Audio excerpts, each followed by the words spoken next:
Today we are going to see. What if Max and Bella crossed paths? So let's get started. Max is Pav. Those were the best apple pies ever, said Angel. Yeah, those were great. When can we have more? I love those. Max, do you think we can make apple pies one day? We can use your unlimited ATM card and buy a lot of apples. Max, how do you make apple pies? We will have to buy a cookbook and... We had to listen to chatter. We were flying so nobody could cover her mouth. You are probably thinking we are flying in a plane, but we aren't. We have wings. You know, like birds. You probably think that's impossible and wondering who the we is, aren't you? Well, meet Max, Fang, Iggy who are 17, Nudge who is 14, the Gas Man or Gazzy who is 11, my baby, Angel, not literally, who is 9, and Total. Our dog. We are 98% human and 2% bird, complete with wings. We created at the school by the most horrible scientist in the world you can possibly imagine. We just exploded one of the branches of ITEX and we need a bath. Everyone, there is a hotel right below us. We can stop there for the night, I said. I did a 360 and saw that it was clear. Okay, Iggy, land right below you. You're probably wondering why I'm giving directions to him. It's because he's blind. Everyone did a quick landing. We went into the hotel and got 2 rooms. Well, this is better than sleeping in a tree, Iggy said as he flopped onto the bed. He was right, it was. Angel, sweetie, do you want to take a shower first? Sure, she said. Angel went to take a shower. Okay, 1 down, 6 to go. Including Total and I. Total smells really bad. He needs a bath. After everyone took a shower, I took a long, hot shower. I like the way the water felt on my back.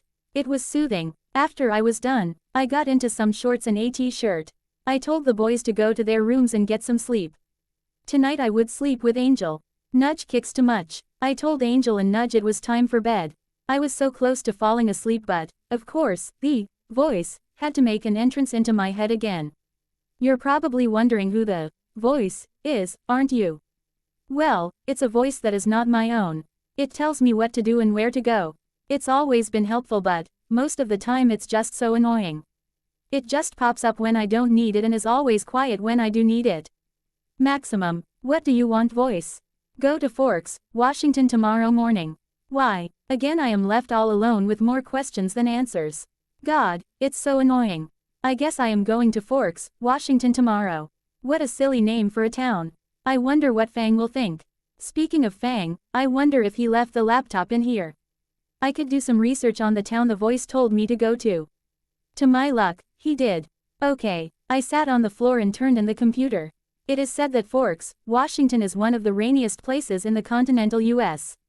Oh joy, rain, why couldn't the voice tell me to go somewhere warm and dry? I turned off the computer and just sat on the floor. All of a sudden there was a knock at the door. It was a familiar knock. I got up and walked to the door. When I opened it I saw Fang. Of course, he was wearing all black. It made him look dangerous and mysterious. Hi, I said. Hi, he said back. You couldn't go to sleep? No, he began. You couldn't either. He doesn't speak too much. No, I said. Wanna go fly? He asked. I smiled. Yeah, he smiled back. He held out his hat and I took it. It was warm and comforting. We are kind of going out now. We walked into my room, hand in hand, and went out the window.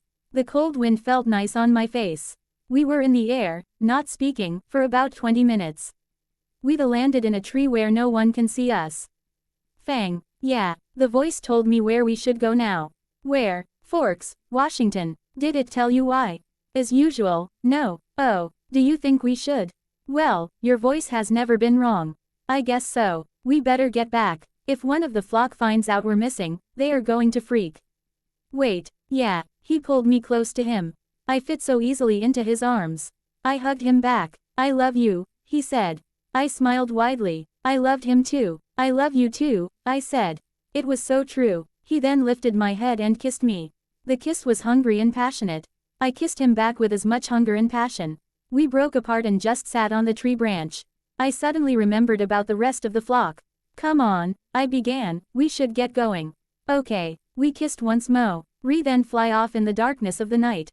Max is Pav. When Fang and I got back to the hotel, the rest of the flock was still asleep. Good, I needed some sleep, so I kissed Fang goodnight and told him I was going to get some sleep. He went to the boys' room to do the same. I went to bed and as soon as I laid on the bed I instantly fell asleep. I slept a dreamless and not a totally restless sleep. I was the first to wake up. I didn't get much sleep. That's okay though. This morning I was planning on how I was going to tell the flock. You can tell them you are going to buy a house there, said the voice. Why would I want to get a house there? You need to get settled in a house and experience a normal life for a little bit. I will have to think about it. Max, the rest of the flock need to experience a normal life too. It will help in future battles. It will help the flock. I'm up for anything that will help the flock, and then I thought about what the voice said after that. Voice, what do you mean future battles? Then, I fell to the floor, screaming, while it felt like my head was going to tear in two. Fang's paw. When I woke up, Gazzy and Iggy were still asleep. I got up to get a bottle of water. Last night was the best. I like it when it's just me and Max. I put the water bottle on the counter when I heard a blood-curdling scream. Iggy and Gazzy shot out of bed and were in fighting position.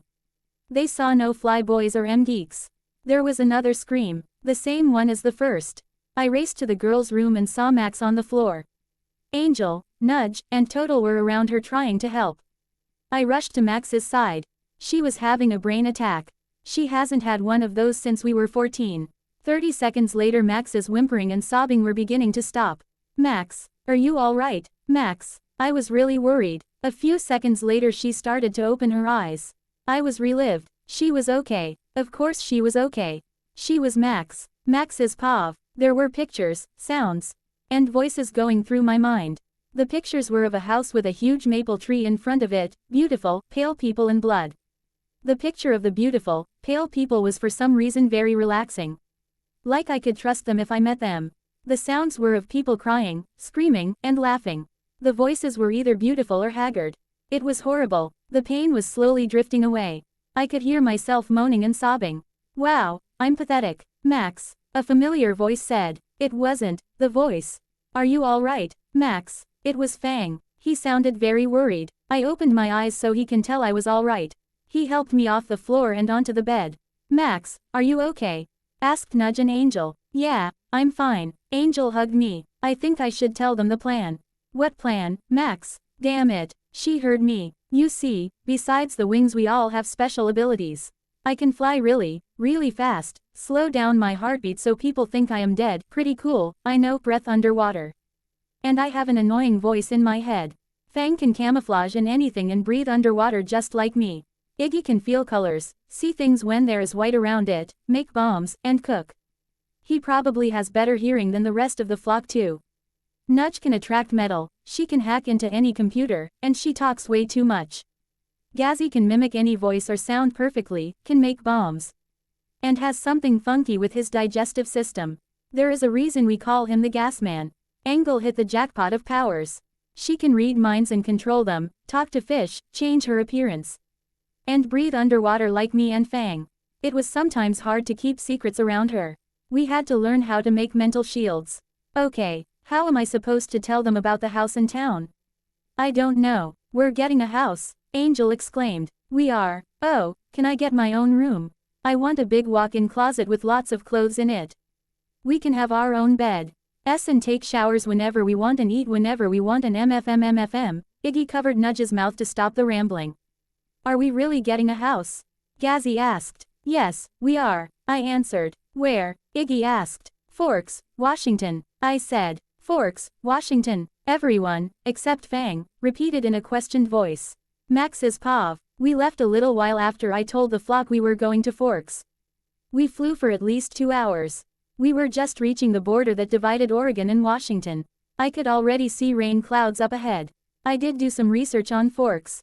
It said it was really rainy, but I was still upset that it was cold. Most of the places I went were cold. Max, I'm hungry. We didn't have breakfast. Can we get something to eat? Please, please, please, please, please, please, please. All right, Nudge. We can get something to eat. I said. Yay. We landed in back of a fast food place and tucked in our wings. We looked normal when we did that. We went inside and ordered almost 2 of everything. Their eyes looked like they were going to pop out when they looked at the bill. I almost laughed out loud. When we were done ordering, we sat at a booth near the door. I saw everyone looking for escape routes. I was too. When they called our number, me, Fang, and Iggy went to get the food. We went back to the table with 6 trays full of food. We all scarified down the food and left quickly. I'm stuffed, said the gas man. Me too, said Angel. Me 3, Nudge added. Me, Iggy started to say. Iggy, really? I asked. Sorry, he replied. Where do we go now? Asked Fang. We look for a house with a huge maple tree in front. That could take forever. No, it won't. I know how it looks like. It's a few blocks away from a school. I think it was a high school. That will limit the number of houses with huge maples in front of them. Okay, he responded. We flew for about 5 minutes. We found the school. After about 5 more minutes of flying, I found the house. We landed in the forest so no one could see us. We folded our wings and walked out of the forest.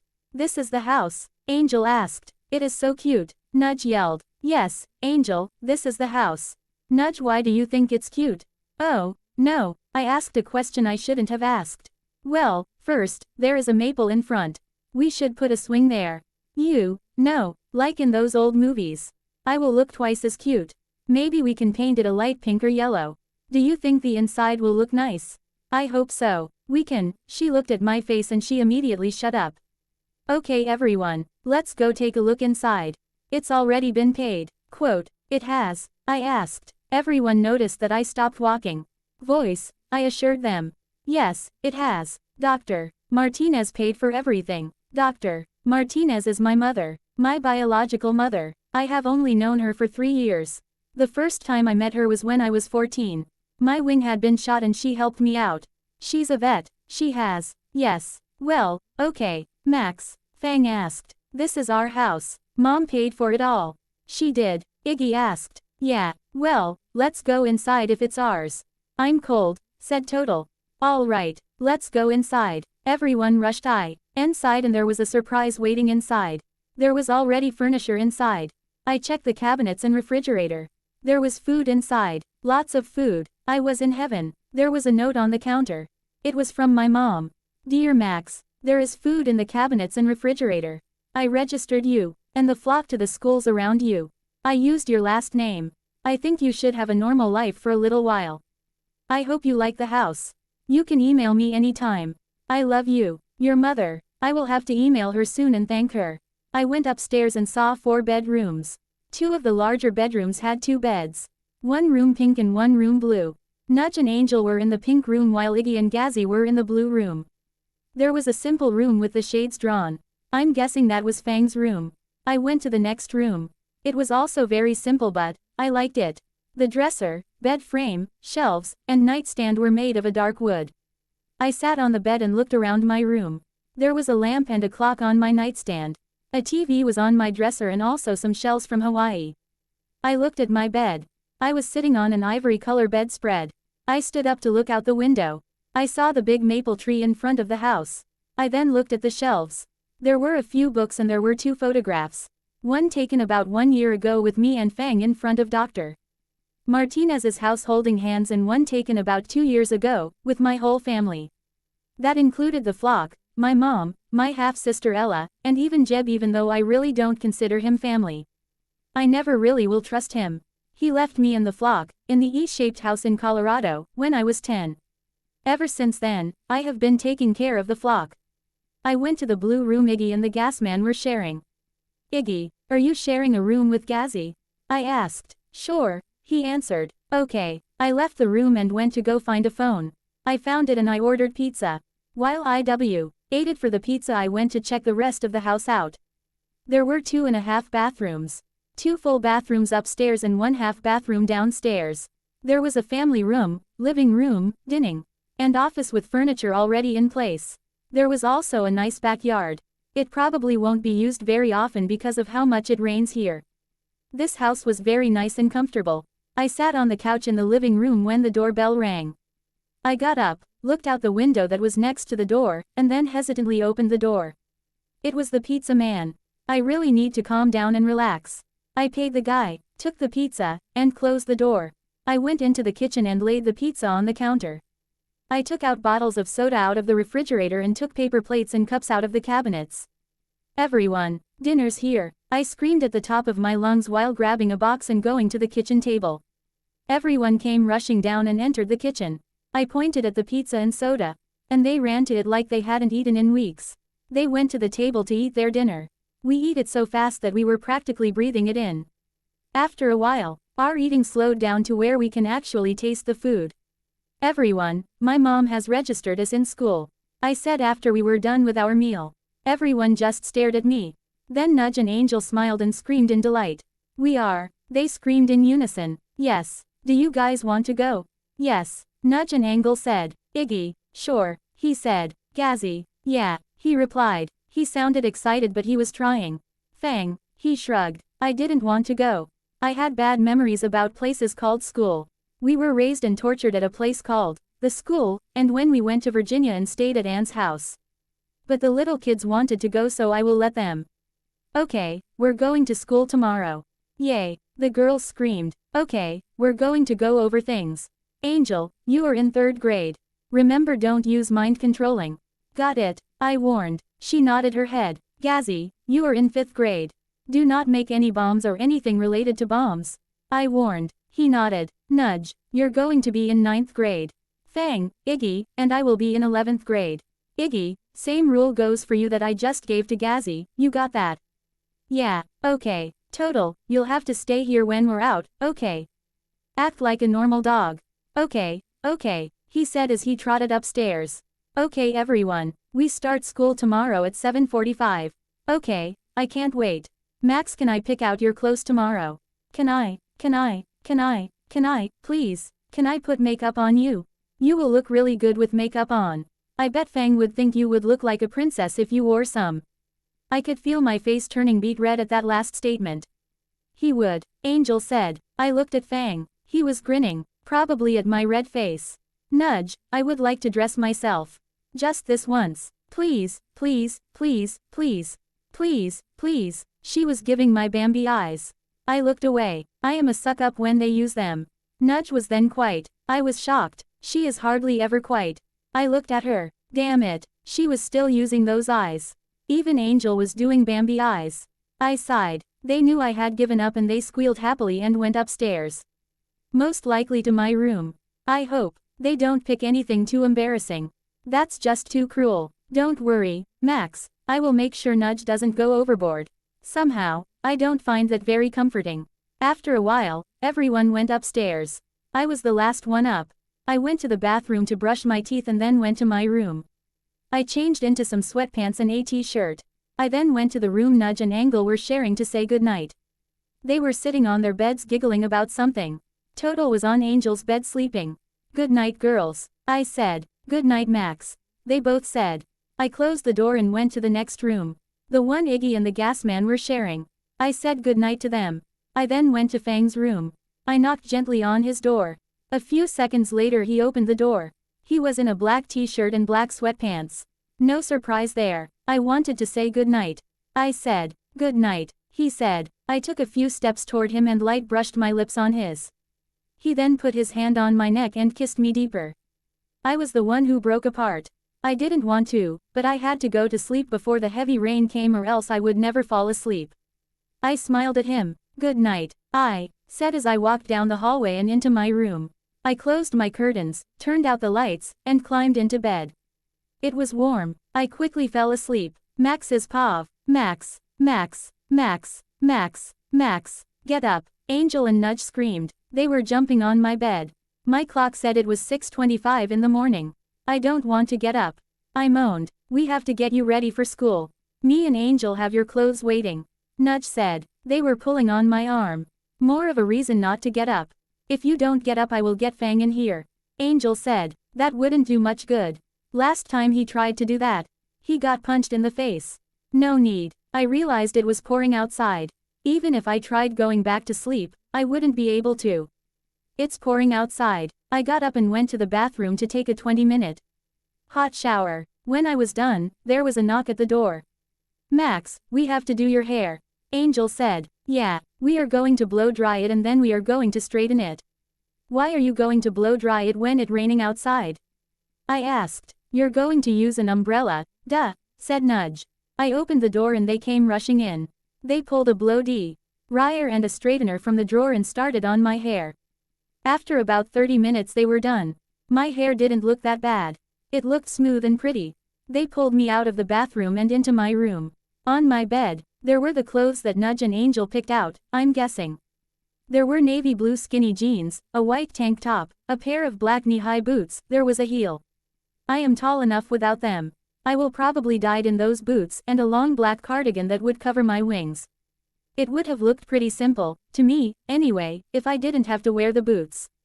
I told the girls to leave my room so I could get dressed. I quickly put on my clothes and looked in the mirror. The pants made my butt look bigger than I thought it would. I went to my door and opened it. I saw Nudge and Angel with makeup bags in their hands. They pulled me back into the bathroom. They quickly did my face and forced me to look at myself in a mirror. My eyes were outlined, with kohl eyeliner, and my eyelashes looked thick and long, and my lips were painted with light pink lip gloss. I will have to admit, I did think I looked pretty. Normally I would be covered in dirt and my clothes would be tattered. I looked like a normal teenage girl. Too bad that I wasn't. You look so pretty, Nudge exclaimed. You do, said Angel. I then went to my room to gather my school things. Nudge, Angel, and I then went downstairs. I could smell eggs and pancakes. We entered the kitchen and saw Fang and Iggy cooking while Gazzy was setting plates. Gazzy was the first to see us. When he saw me, his mouth dropped. He didn't even bother closing it back up. Wow, was all he said. What, I can't look like a girl? I asked. Fang looked up when he heard my voice. His eyes widened. I smiled at his expression. He kept staring. His expression was now starting to seem like an insult. Hello, Earth to Fang, I said. He snapped out of his daze and walked over to me. He then gave me a peck on the lips. Good morning, beautiful, he said. Good morning. I look ridiculous, don't I? No, you don't. I like the new look.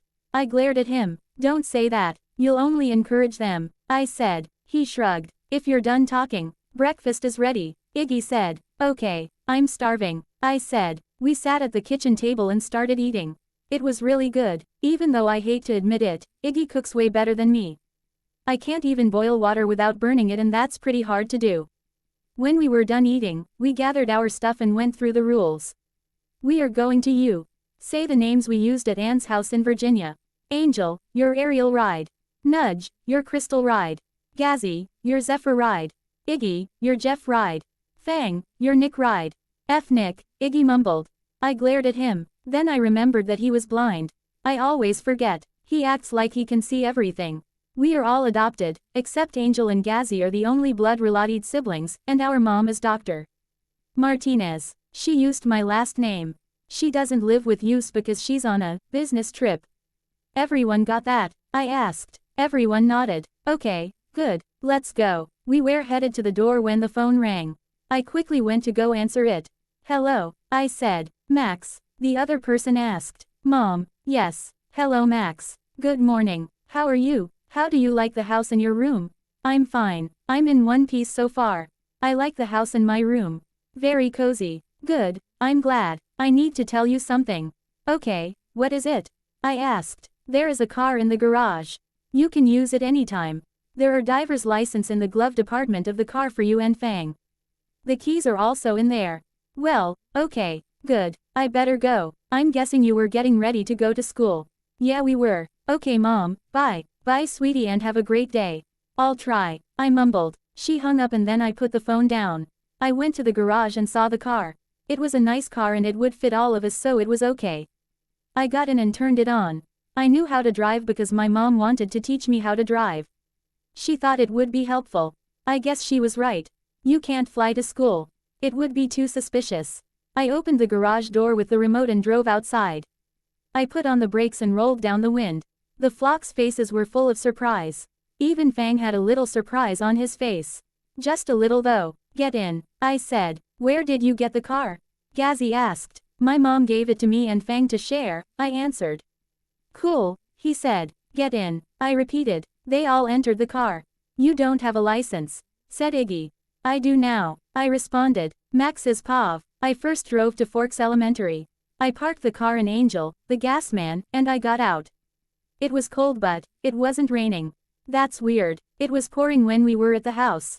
Oh well, I am going to take them to the office, I said to Fang. He just nodded. We walked to the office and went inside. It was warm inside. I told Angel and Gazzy to sit down on one of the chairs by the wall. I walked up to the desk.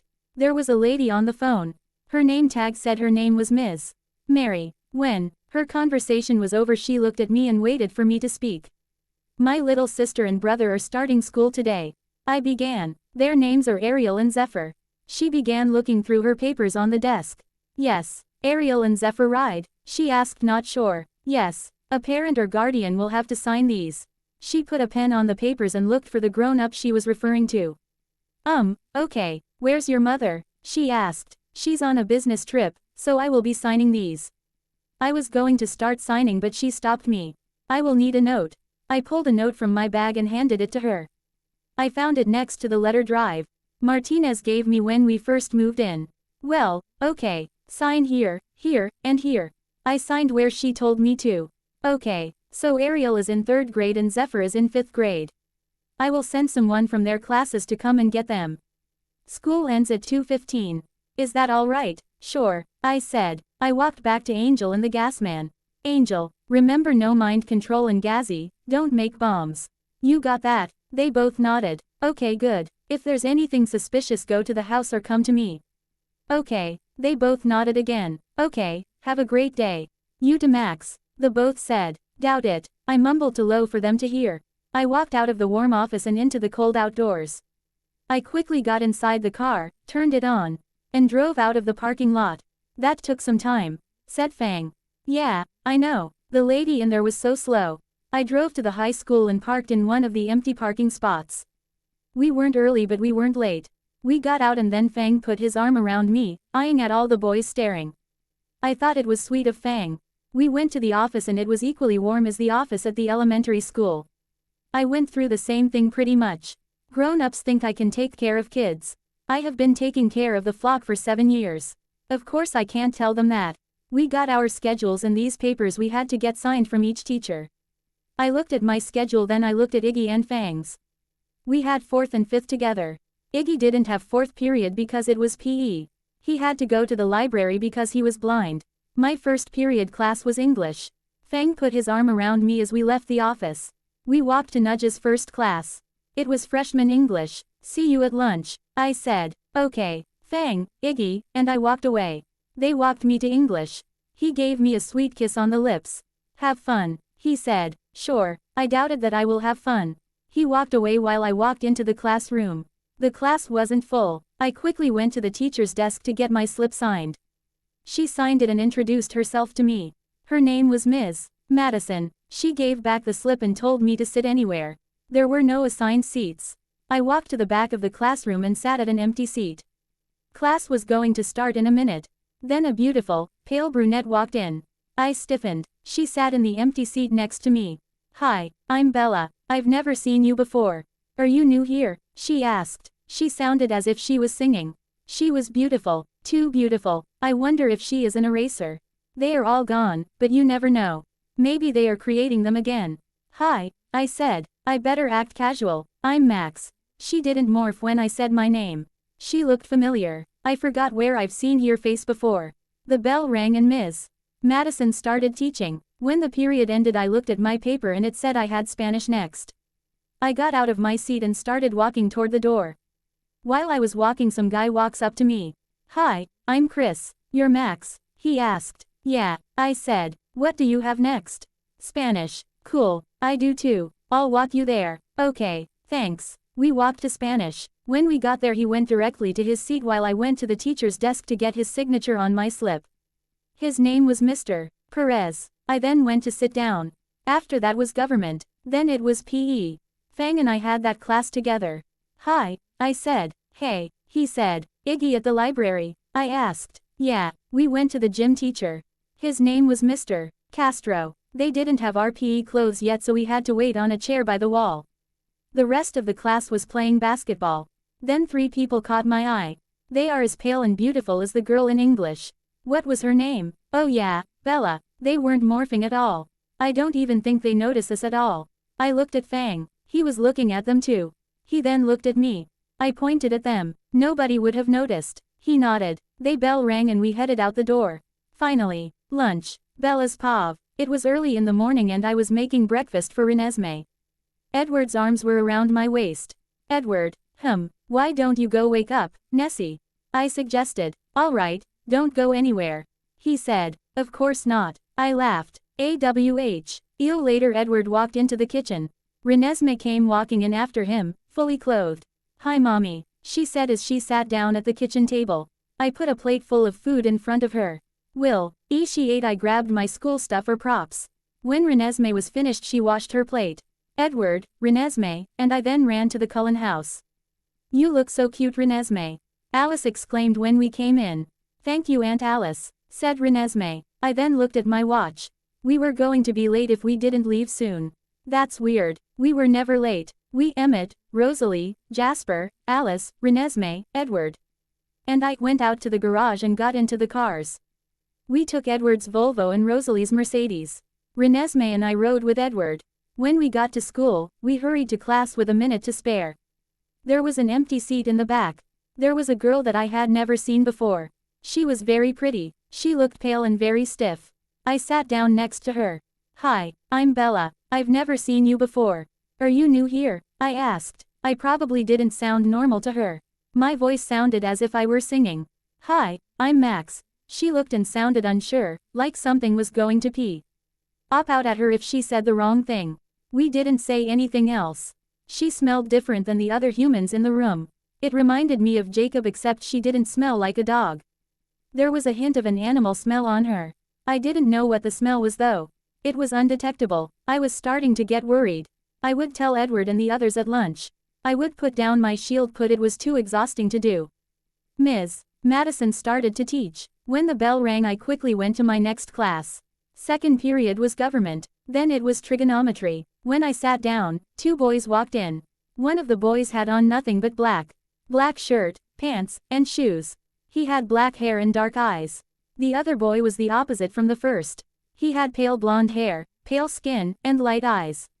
They were both tall. Then the bell rang. Mr. Vance told them to introduce themselves. Hi, I'm Nick, said the first boy. I'm Jeff, said the second boy. They went to the back of the classroom. They smelled like the girl Max in English. When class was over, I headed to Spanish. The bell rang and we headed out the door. Finally, lunch. Fang and I then went to get Iggy. Then we went to the cafeteria. I'm really hungry and I really wish school was over. We went to go stand in line. I was expecting to see Nudge but then I remember that she had first lunch. We filled our trays and went to sit down. Anything new happen in class? I said. No, they both said. Okay, we tried to eat slowly but classes make you hungry. I don't know why. I then felt a stab at my brain. It felt like Angel was trying to get into my head but it felt slightly different. It felt stronger and more unpleasant. I put up my shields immediately.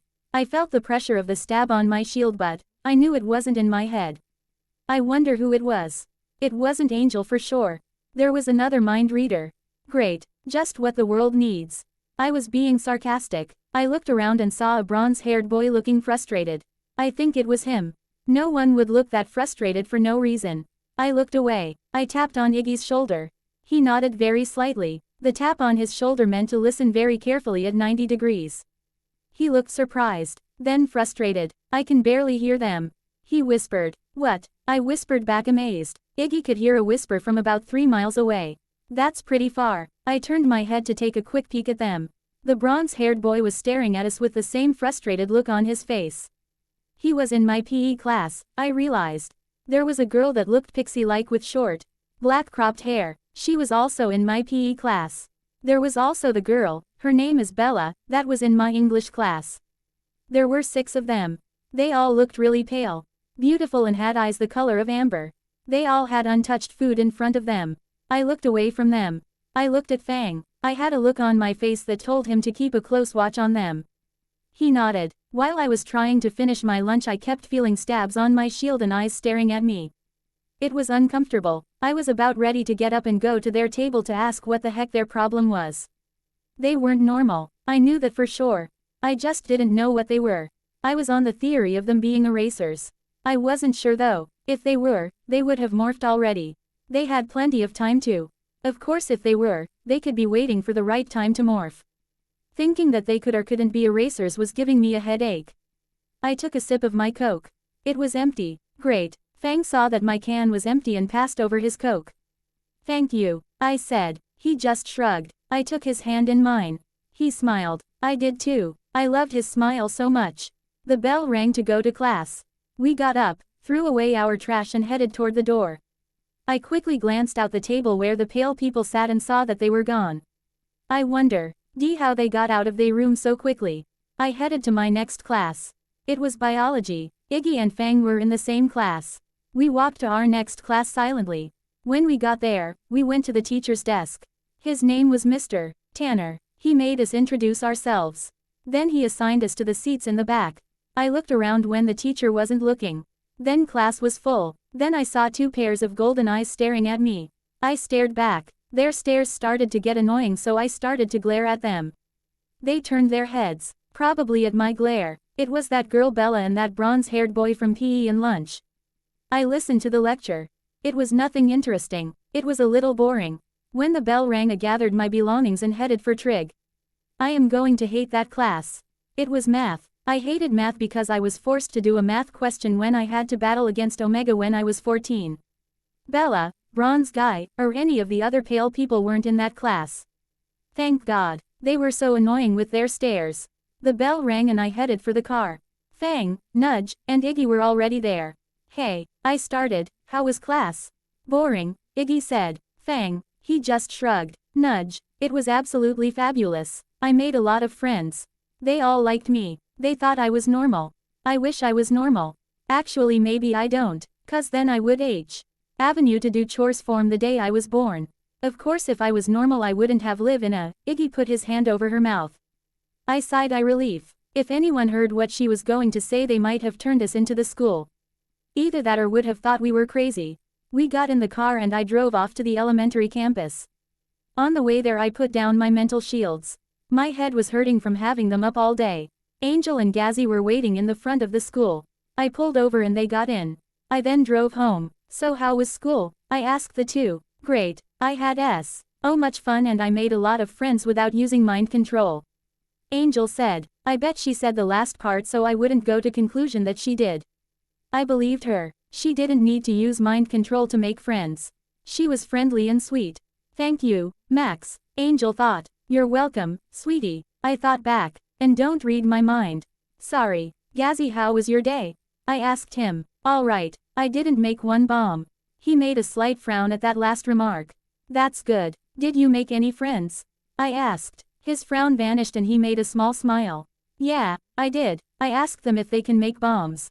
They said no. I was shocked and then I remembered that they weren't bird kids and I told them I would show them and that. I cut him off.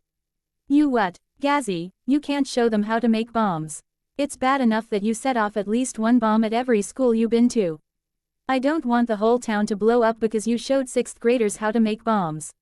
I don't want to save the world again. I exclaimed. Okay, I won't show them. Sorry Max. He said. If you don't show them I will forgive them. Then I thought about something. Iggy can't show them either. I said. That last of hope in his eyes vanished. I at least thought of his plan B. When we got to the house I parked in the garage, got out, and then went to the kitchen to make myself a big snack. Went to my room with my snack and did my homework. This sucks. I get homework on my first day of school. They are trying to torture me. I just know it. Bella's Pav. Spanish was so boring. I was already fluent in the language. The bell then rang. When I was out the door I saw Edward leaning against the wall. He saw me and put his arms around my waist. Hello, how was class? He asked. Boring, I answered. He laughed at my response. We walked to the cafeteria. Rosalie, Emmett, Jasper, and Alice were already seated at our table. We stood in line to get food. It was a prop since we didn't eat food. When we got our food, I sat down at our table. Edward took the seat next to me. I then saw the new kids walk in. They stood in line. When they got to the front of the line, they filled their trays. They ate more than a normal human ate. They went to a table that was on the opposite side of the room from where I was sitting. Edward followed my gaze. He was probably listening to their thoughts. I honestly didn't like him doing that because it was a lack of privacy, but it was to protect the family, so I was okay with it. I started listening to their conversation. Anything new happen in class? The brown-haired girl asked the two boys. I think her name was Max. I need to remember her name. It was a cool name for a girl. And I think the two boys' names are Jeff and Nick. No, they both said. Okay, it was obvious that she didn't make conversation very often. She looked just as stiff as she did in English. She then ate her lunch. Edward's Pav. Today was one of the worst days this year. Everyone was thinking about the 4 new students. It was like Bella's first day here at Forks when she was human. Like a shiny new toy. I followed where Bella was looking. It was the new students. They just walked in. There was 1 girl and 2 boys. They don't look anything alike.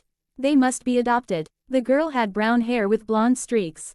She was a little pale and very stiff. The 2 boys looked like opposites from each other.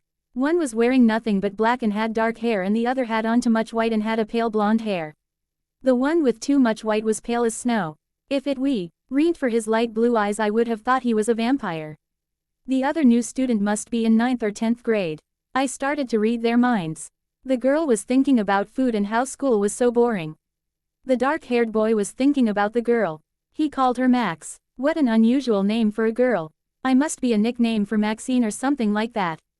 What was unusual was the mind of the light-haired boy was not bright at all. It was pitch black. You could hear thoughts but no pictures or colors. It was as if he were blind.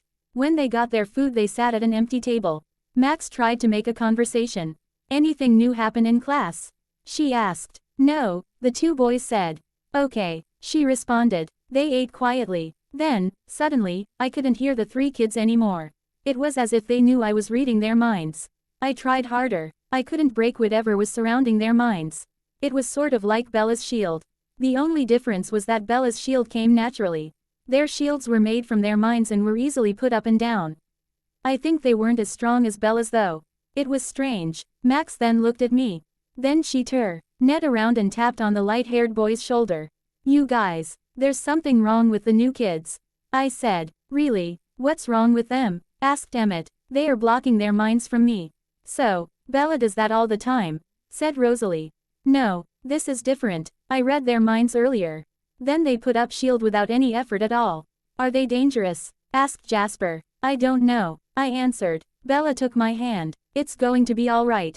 Bella assured me. What? Max whispered. I wonder what made her ask that question. I was so busy talking that I didn't hear what made her say that. I still couldn't hear her mind. It was so frustrating. She then looked at me, then at the rest of my family. She looked away. Throughout lunch I tried to break through their shields. I think she felt me doing that and I think it was annoying them. Max especially. I look as though she would jump out her seat and yell at me for trying to break through her shield. I don't even know if she knew it was me. She picked up her soda and realized that it was empty. The dark-haired boy then gave her his soda. Thank you, she said. He just shrugged. Max then took his hand. He smiled. Clearly they were dating. It was quite obvious. It reminded me of Bella and I, when we started dating. When she was still human. Then the bell rang for us to go to our next class. We got up and threw away our untouched food. We were almost to the door when I looked back to the table where Max sat. They were gone. I wonder how they got out of the room so quickly. Edward's Pav. Bella and I went to our next class. It was biology. We were one of the first people there. We always were. Then I saw the 3 strange kids from lunch. They went to Mr. Tanner's desk. He then told them to introduce themselves. The girl's name is Max. The dark-haired boy's name is Nick and light-haired boy's name is Jeff. I then looked at Bella. She was looking at the new students too. I looked at them again. They were going to the seats in the back. The class was now full. I saw them looking around the room. Then Max looked at me. We stared at each other. She then glared at me. I looked away. Something is strange about them. I whispered to Bella. She nodded. Class was really boring like usual. When the bell rang I quickly gathered my stuff. Bella did the same. We went out the door together. I dropped Bella off at P.E. and headed off to my next class. Spanish. The 2 new boys were in this class too. Not the girl though. Class went by quickly and before I knew it I was headed toward my car. Renesmee and B. Ella were already there and I saw Rosalie, Emmett, Alice, and Jasper head toward the car in the opposite direction. When I was at the car I saw and heard the new kids. There was another girl with them. She had darker skin than the rest of them. Hey, how was school? Max asked. Boring, Jeff said. What's up? Bella asked. You're just staring off in space. Huh, oh, Nothing, I'm just listening to their conversation. I answered. Oh, she said. When I looked back at them, Jeff was covering the other girl's mouth and Max had a relieved look on her face. I wonder why. Bella, Renesmee, and I got in the car. I then started to drive home. It didn't take very long. When we got home I smelled a werewolf. 2 of them. It was Jacob and Seth. Nessie ran right into Jacob's arms. Jacob was imprinted on her. It was still kind of annoying. It was worse when I first found out. I was ready to rip his throat out. I didn't do that though because it would have upset Bella and Nessie. I nodded at Jacob as I went inside. I needed to speak to Carlisle. When I was done speaking to him it was already dark outside. That was a long conversation. He just told me to watch them. Jacob and Seth have already gone home and Bella and Renesmee went to the cottage. I then went straight to the cottage. Bella's pav. While Edward was talking to Carlisle probably about the new people in town, Renesmee and I went to the cottage that we lived in. It was a gift from everyone, especially Esme, after I was turned into a vampire. It was small but cozy. I loved it. Renesmee went to bed while I sat in the living room, watching the fire in the fireplace. The fire made me feel warm. The door swung open and Edward was at my side with arm around my waist. Renesmee is in bed, I told him. Good, he said. I turned my head to look at him and when I did he kissed me. At first it was nice and sweet but then it turned hungry and deep. Let's just say that my night was like heaven on earth. I am not going into details. We were going to school now. Last night was great, wonderful, beautiful. Honestly there are no words that can describe it. We got to school and went to class. In English, Max was still tense. I learned that her last name was Ride. For the rest of the week all was normal, or as normal as it can get. There still seemed to be something wrong with the Ride family. For example, Edward still can't hear their minds. They eat way more than they should and they don't gain an ounce, and they smell like birds. Like it's mixed in with their blood, somehow. It was weird not knowing. I hope they're not dangerous. I don't want my daughter and the rest of my family in danger. Max is pav. It's been a week since we moved. I still think it's really cold and wet. School was fine, I guess. I still think those Cullen people are suspicions. I told the flock about them. I told them to try and stay away from them. It was hard for Fang, Iggy, and I to stay away from them since they are in a few of our classes. I went to class that morning. I sat at the back as usual. Class then started. Ms. Madison started talking. I wasn't listening. I only heard a few words.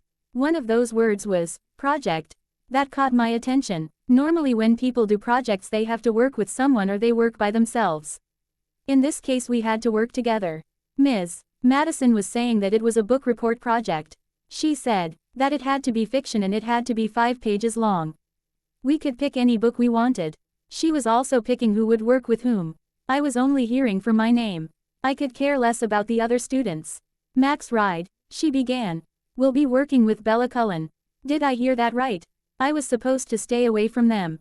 I sighed. I gathered my things and went to sit next to her. I didn't even look at her. I just kept pretending to listen to the teacher. The book report was due in 1 month. When class was over, I gathered my things and headed out the door. She followed me. So I guess we're partners. She said. It was obvious that she was forcing herself to make her speak to me, but I knew she wasn't afraid of me. Odd. Normally when I gave people attitude they stayed away. Yeah, I said. How about we go to the library later today? She suggested. Whatever. I responded. Okay. Do you want me to pick you up at your house? She asked. I thought about it. Fang and GY probably have this project too and her brother and sister are probably have to do it too. They have cars that only hold up to 5 people and my car can hold more than that. Anyway, I really didn't want them to come over. Maybe I should pick you up. My brothers and your brother and sister are probably going to have to do this project too. I said. Oh, okay. I think that would be alright. She said. Where do you live? I asked. She got out a piece of paper and started to write it down. She gave it to me, and then she walked away. I stuffed the paper in my bag and went to class. I got in line for lunch. The line wasn't very long. Class was let out early because the teacher was hungry. I went to the table that I usually sat at. Fang was late because he went to get Iggy. He could probably get here by himself, but we had to keep up the act that he was a full human that couldn't see rather than a 98% human that couldn't see. After a few minutes they arrived and sat at our table. Hey, how was English? I asked. Horrible. We have to do this book report project. Do you have to do it? Iggy asked. Yeah, I answered. I have to do it with Bella Cullen. Tough luck, Fang said. That comment made me want to kick him. Shut up, I said angrily. I was supposed to stay away from them. Instead I have to spend my time with one of them for a whole entire month. For the rest of lunch we just sat there eating silently. They both knew I was upset. When lunch was over we each went to our classes. School was finally over. I was headed to the car when Bella showed up at my side. When are coming over? She asked. In an hour, I replied. Okay, see you then, she said as she headed to her car. I went to my car. Fang, Iggy, and Nudge were already waiting at the car. I unlocked the doors and everyone got in silently. After we got Angel and Gazzy we went home. When we got home I made a big snack for everyone. After the snack I went on the computer to get directions to the Cullen house. Once I did that I told Nudge, Gazzy, and Angel that Iggy, Fang, and I were going to the library. If we're not back in time I will leave money for pizza on the counter, okay? I'm pretty sure we will be back in time, I said to them. Okay Max, said Angel. I quickly went upstairs and went into the girls' room. I was searching for a purse. I needed something to hold my money with. I prefer carrying cash than the ATM card. I found one instantly. I stuffed my money in it and the cell phone that my mom sent to me just yesterday. I then went downstairs. Fang, Iggy, let's go, I yelled. They came downstairs and we headed out the door. The drive wasn't very long. Well, I didn't seem long. We were going pretty fast. The next thing I knew I was driving on a road in the middle of the forest. I wonder why they live out here. Then I saw a clearing up ahead. There was a beautiful white house. I wouldn't mind living in something like this. Bella and her brother and sister, I think their names were Alice and Edward, were standing on the porch obviously waiting for us. This is going to be fun. Oh, and I was being sarcastic. Bella's paw. When school was over I went to look for Max. It wasn't too hard. I already memorized her scent. It stood out and it was the least appealing. I went by her side. When are you coming over? I asked. She didn't look surprised when she looked at me. Weird. It's like she knew I was there before I said anything. A normal human would have at least looked surprised. Or scared. In an hour, she replied. Okay, see you then, I said as I walked toward my family. I was the last to arrive at the car. We are going to the library with the ride kids? Asked Alice. Yes, I answered. And you and Edward are going with me? Right, Edward, of course I'm going with you, he said. I understand that Edward would go with you but, why do I have to go? Me and Nessie were going to go shopping, she complained. Do you have a project in English that is due in a month? I asked. Yes, that's why. Can we go tomorrow? I want to go shopping, she asked. You can go shopping tomorrow. And anyway you have plenty of clothes to last you 6 months. Why do you want more? I asked. Because I need to buy clothes for this season, she explained. Please can you go tomorrow? I asked. I'll go tomorrow if you come with us and be our model, she said. I thought about it. I needed to know more about the ride children. She only said model. That means I wouldn't have to buy it. Fine, I'll be your model, I said. She smiled and got in the car. I got in and Edward drove us home. When we got home everyone went inside except Edward and I. I just stood on the porch. So did Edward. Why did you want to go to the library with the rides so badly? You even said you would go on Alice's shopping spree, he asked. I'm only going to be her model, I said. I wanted to go today because they are going to pick us up and because I want to know if they are a threat. Oh, that was all he said. Anyway, I don't want to fight them. For some reason I think we might need them. He looked surprised at that last comment. Need them? He asked. Yeah, like something is going to happen and we might need them.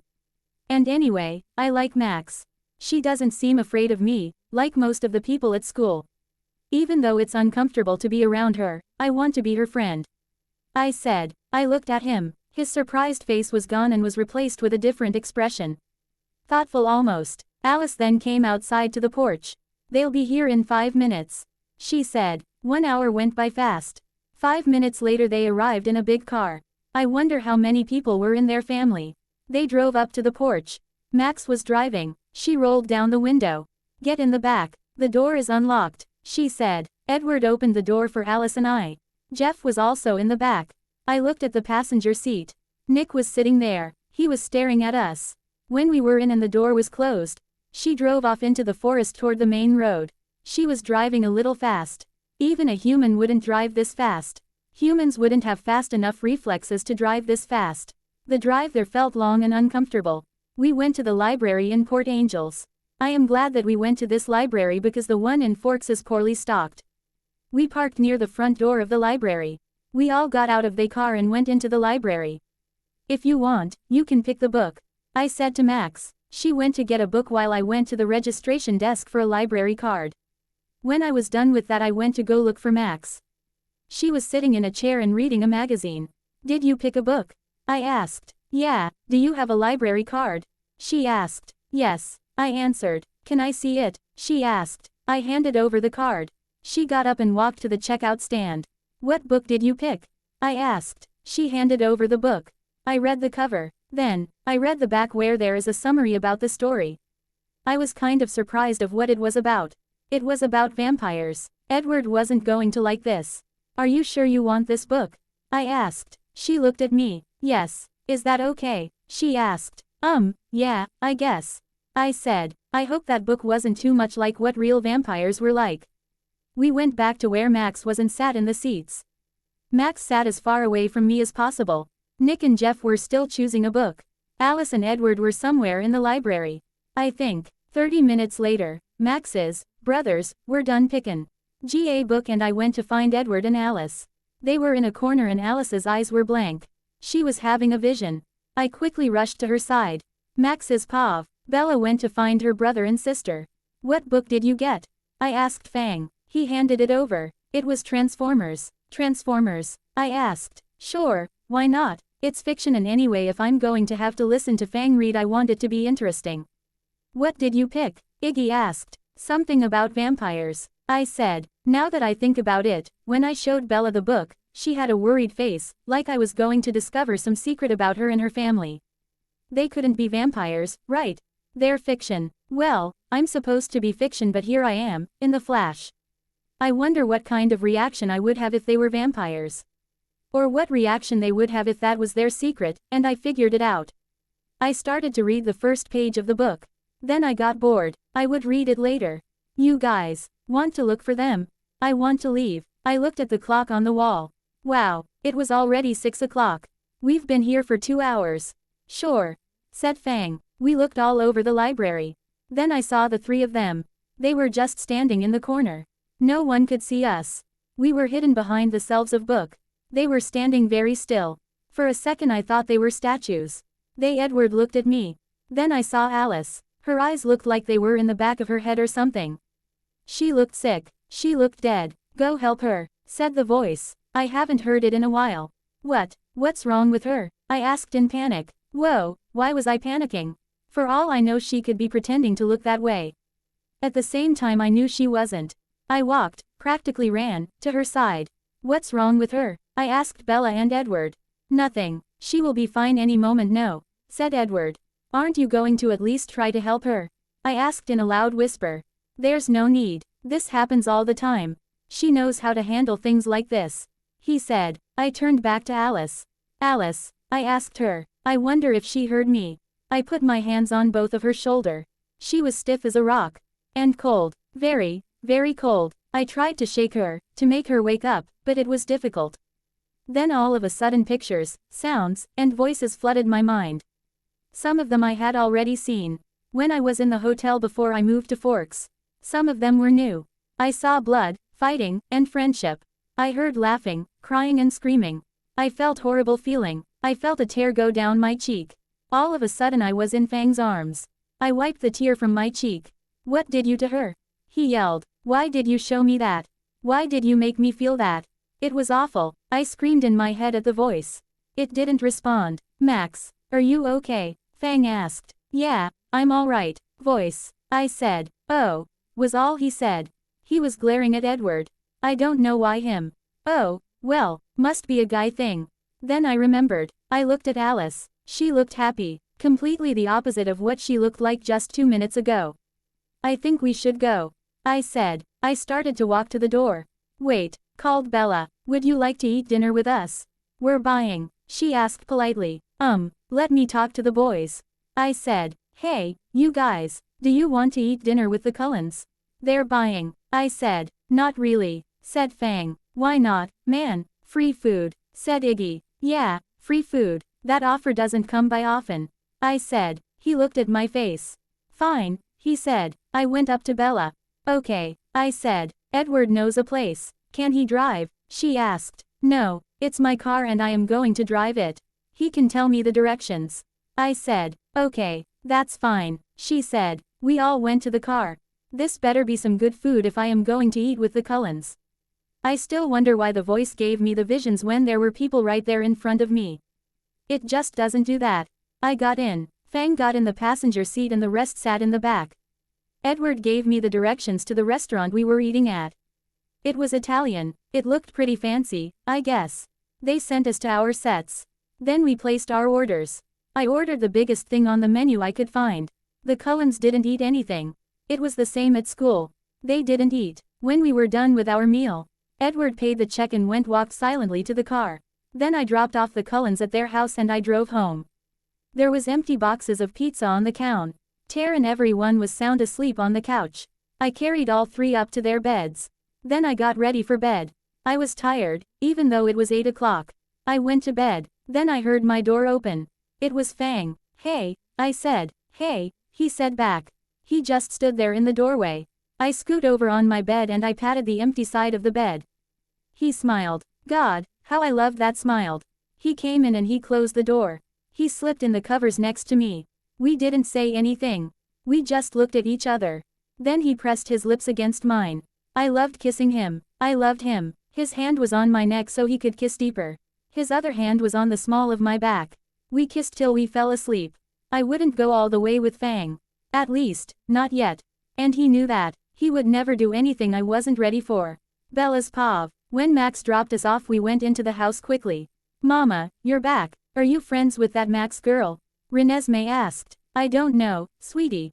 Do you know where Carlisle is? I asked her. Yeah, he's at the hospital. Why do you need him, Mama? She asked. No particular reason. I just need to talk to him. Okay, she said as she went to go watch TV. Do you think that was a development to my power? Like I got stronger or something? Asked Alice. She was excited at what she had done at the library. I don't know. Change doesn't happen to us that often. Edward sighed. So, you changed even though you were a vampire. You fell in love with Bella. You never took interest in any girl till you met her. True, but then again, who wouldn't fall in love with Bella? He asked as he put his arm around my waist.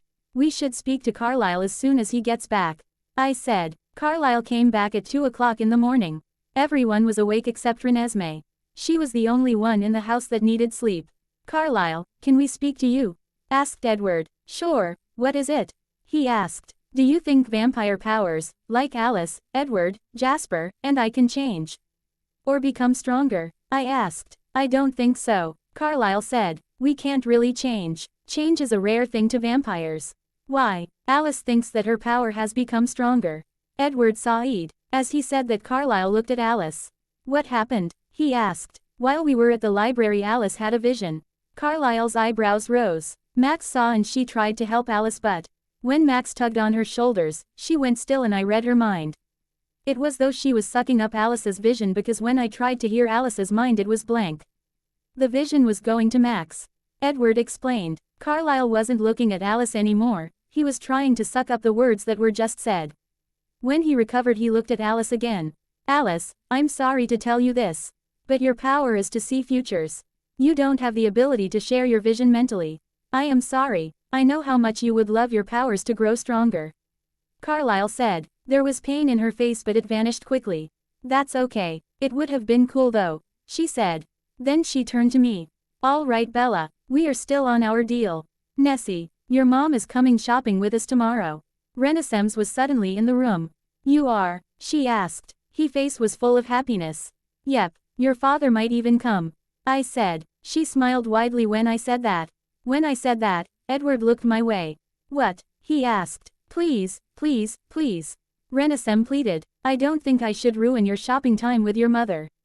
You won't. Please come with us. I don't. Please. Daddy. His eyes widened. Haha. She used the D word.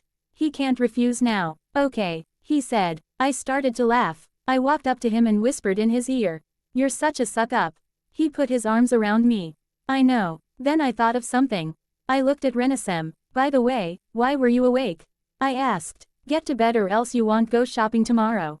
She then ran to bed. I shook my head, then pulled me into his arms again and dragged me to the love seat.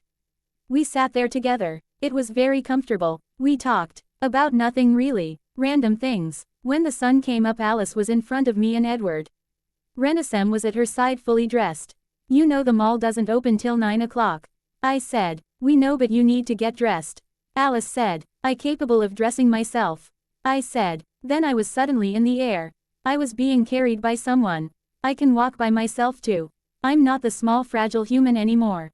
I said. I looked up. I saw Emmett. Great. Hey, got Emmett to pin me down if I tried to run away. I struggled a little to get down. It was pointless. He was stronger than me. A lot stronger. Can you let me down? I asked. Nope. I am being paid to do this, little sis. He chuckled. He enjoyed this. He thought it was funny when I was in a position like this. It reminded him when I was human. We were upstairs before you knew it. Emmett left me in Alice's closet, and then he left. When he did that, I was restrained by another set of hands. Alice. Then I was in a different pair of clothes. I was in navy blue skinny jeans, the really tight ones, a black shirt and black flats. I felt very depressed wearing all this black. When I looked at the mirror, I saw what many guys would love. I only want to impress Edward, not the whole state of Washington. Alice, I can't wear this. I am married, I said to Alice. Well, since you're married, he shouldn't mind you wear that. He shouldn't be jealous if other guys look at you. But, it doesn't matter, he's just going to rip them off later. Alice, I yelled. I did not need to know that. Renesmee said. Yes, she did not need to know that. I said to Alice. I'm going downstairs. Nessie said. I'm going too. I said. So you're going to wear it? Alice asked. She was smiling. Yes, but it's only for Edward. I said. I know. She said. Now let's go. She pulled me down the hall and stairs. Edward was at the door with Renesmee. His eyes widened when he saw me, and then he glared at Alice. Alice, are you trying to get me irritated? It's like you want her to get the attention of all the guys in Washington. He asked angrily. Alice only smiled. She went to the car. I followed. I could tell this was going to be an interesting day. Max's pav. I woke up that morning in Fang's arms. He was shirtless. God, I felt myself blush. I looked down to see if my shirt was still on. It was. Good. Then he started stroking my hair. He knew I was awake. Morning, beautiful, he said. Morning, I said back. He gave me a gentle kiss. Then it grew deeper. Then the door opened. Ew, if you're going to that, lock the door, said Nudge. Oh, and breakfast will be ready soon. The door shut. I got out of bed and stretched. So did Fang. Hungry? I asked. He just shrugged. I went to the bathroom before I went downstairs. I looked at the full-length mirror. I still had my pajama bottoms on and my hair looked like a bird's nest. I quickly brushed it out. Fang was wait by the door. Then we went downstairs. Everyone was already in the kitchen getting their food. Good morning, I said to everyone. I hear that you had a great night. Max. Iggy chuckled. Oh, and who told you that? The sound of my tone made him go tense. It was Nudge, said the gasman. Then he jumped in his seat. What was that for? Asked the gasman angrily. For telling on me loose lips, said Nudge. Nudge, when you want to come in my room you have to knock. All right, I said. Yeah, she said. Anyway, what's for breakfast? I asked. Eggs and bacon, replied Angel. Okay then, pass me the eggs, I said. Iggy passed the eggs. After breakfast I took a shower. After that I dressed in my most comfortable jeans and a soft cotton shirt. Then I made my bed and I lay on it reading the book from the library. I read it most of the day. I thought it was quite interesting. I finished it before dinner. It reminded me of something in my life. I just can't place it. We had pizza for dinner because nobody felt like cooking. After dinner I was going to call Bella that I was done with reading the book when it hit me. The book said that vampires didn't eat and that they had pale skin that was as cold as snow. I recalled that I have never seen the Cullens when it's sunny outside and that's almost never, so this would be a pretty good place to live. I'm going to have to investigate for the sake of my family. The Cullens had pale skin and I don't ever see them eat. Not even when we went to that restaurant. Bella's skin is cold as snow. I once accidentally brushed against her and it felt as if she were frozen. If they are really vampires, then I would need to know if they could move at a great speed and if they had super strength. I don't know how I would do that though. Anyway, I called Bella and told her that I was going to give her the book tomorrow. I hung up and told the flock that I was going for a walk. After the walk I flew for a long time. It felt nice, until I something moved fast in the forest. It was as fast as my super speed. I caught up to it in no time at all and hid in a tree. It was Bella, Edward, and the freshman that sits with them. I think her name was Renesmee. I wonder what they were doing. Then it hit me for the second time today. They were the ones that were running fast. Then I saw them attack a bear. They must have been tracking it. And then out of nowhere they attack it. I didn't want to see the rest. I know had the proof of what the air. They're vampires. Real, live or unalive vampires. How can they be vampires? They are supposed to be fiction. I know that I'm supposed to be fiction, but I was perfectly possible for people to have wings. I have to tell the flock. I don't know how, but I will tell them. This is going to surprise them. I wonder how they will react to this. Angel's paw. I got up around 10 a.m. I went to Nudge's room. She was already awake. She was in her closet picking out something to wear for today. Nudge, I began. Do you want to ask Max if she will take us to the mall? She turned to face me. There was a smile on her face. Of course. I need an outfit for tomorrow because tomorrow's fashion color is purple and I need a purple outfit and I don't have on, so I need one. Do you think she will take us? Everyone in the whole world knows she doesn't like shopping or the mall. I hope she takes us. She said in one breath. Let's go ask right now. I said. We walked down the hallway to Max's room. She was still asleep. No, don't drink, Max said in her sleep. Nudge started to giggle. I walked over to her. Max, I said, poking her. Max. She didn't wake up. She must be sleeping very deeply. The whole flock slept lightly. Max, I yelled. She jumped out of bed and fell on the ground. Why'd you do that for? She yelled. Nudge and I wanted you to drive us to the mall. Why can't you fly there? There's nowhere to land without getting caught and I can't use my mind control. There are too many people. Please Max, said Nudge. PPLEEEEEAAAAASSSSS. Fine, I'll drive you in an hour. We all got ready and ate a late breakfast. Then we got in the car and drove to the mall. Max was driving fast, so it only took 30 minutes. When we got there, Max dropped us off at the front of the mall. When do you want me to pick you up? Max asked. We'll call you, I said, pointing at payphone. Okay, here's some cash. Don't spend it all in one place, she said as she gave us a wad of cash. Then she drove away. Bella's paw. Why did we have to go shopping again? I complained. You guys know I don't like shopping. Oh, suck it up. It's different this time, said Alice. How so? Edward isn't here. That's what's different. We can shop for lingerie. Edward can go shopping with us when we shop for that kind of stuff. Anyways, I know you're running low, she said. That's because he keeps on ripping it. I muttered. Hey, that girl is in one of my classes. She is also the younger sister of the girl named Max, said Renesmee. I looked toward where she was pointing. There were two girls. One looks about the same age as Nessie and Dee had coffee-colored skin, and another girl with blonde hair and blue eyes. I've seen the older-looking one before, but I have never seen the younger one. I'm going to say hi, said Renesmee. Then she dashed up to them. Hi, do you remember me? I'm in one of your classes, I heard Renesmee say in the distance. Oh yeah, you sit in front of me, don't you? Asked the older girl. What is your name again? Nessie asked. Crystal Ride, she answered. Your name is Renesmee, right? Yeah. Oh, this is my little sister Ariel. Hello, said Ariel. Those are my two sisters over there, she said, pointing at us. The one with the longer hair is Bella and the one with shorter hair is Alice. Do you want to shop with us? Ariel, do you? Crystal asked Ariel. Sure, she answered with a smile. Max's paw. When I got home, Fang was on the couch watching TV. He was the only one home besides me. Iggy and Gazzy were at the arcade. I think. I sat on the couch next to Fang. I had no idea what he was watching. What are you watching? I asked. He just shrugged. I need to tell you something, I said. Then he turned off the TV and just looked at me. What? I think I know what the Cullens are, I said. What do you think they are? He asked. I didn't answer his question. I just went upstairs and got the vampire book. Then I went back downstairs. He was still on the couch. I handed him the book. You think they're vampires? He asked. Well, yeah, I do. Most of the stuff in there is a bunch of crap, but there were a few things that resemble the Cullens. Like what? Well, for one, the book says that vampires are pale. So are albinos. Yeah, but it also say that they are ice cold, or really strong, run really fast, don't eat, and don't come out in the sunlight. Have you ever seen the Cullens in the sunlight? Or eat? I asked. No. When did you see them run really fast?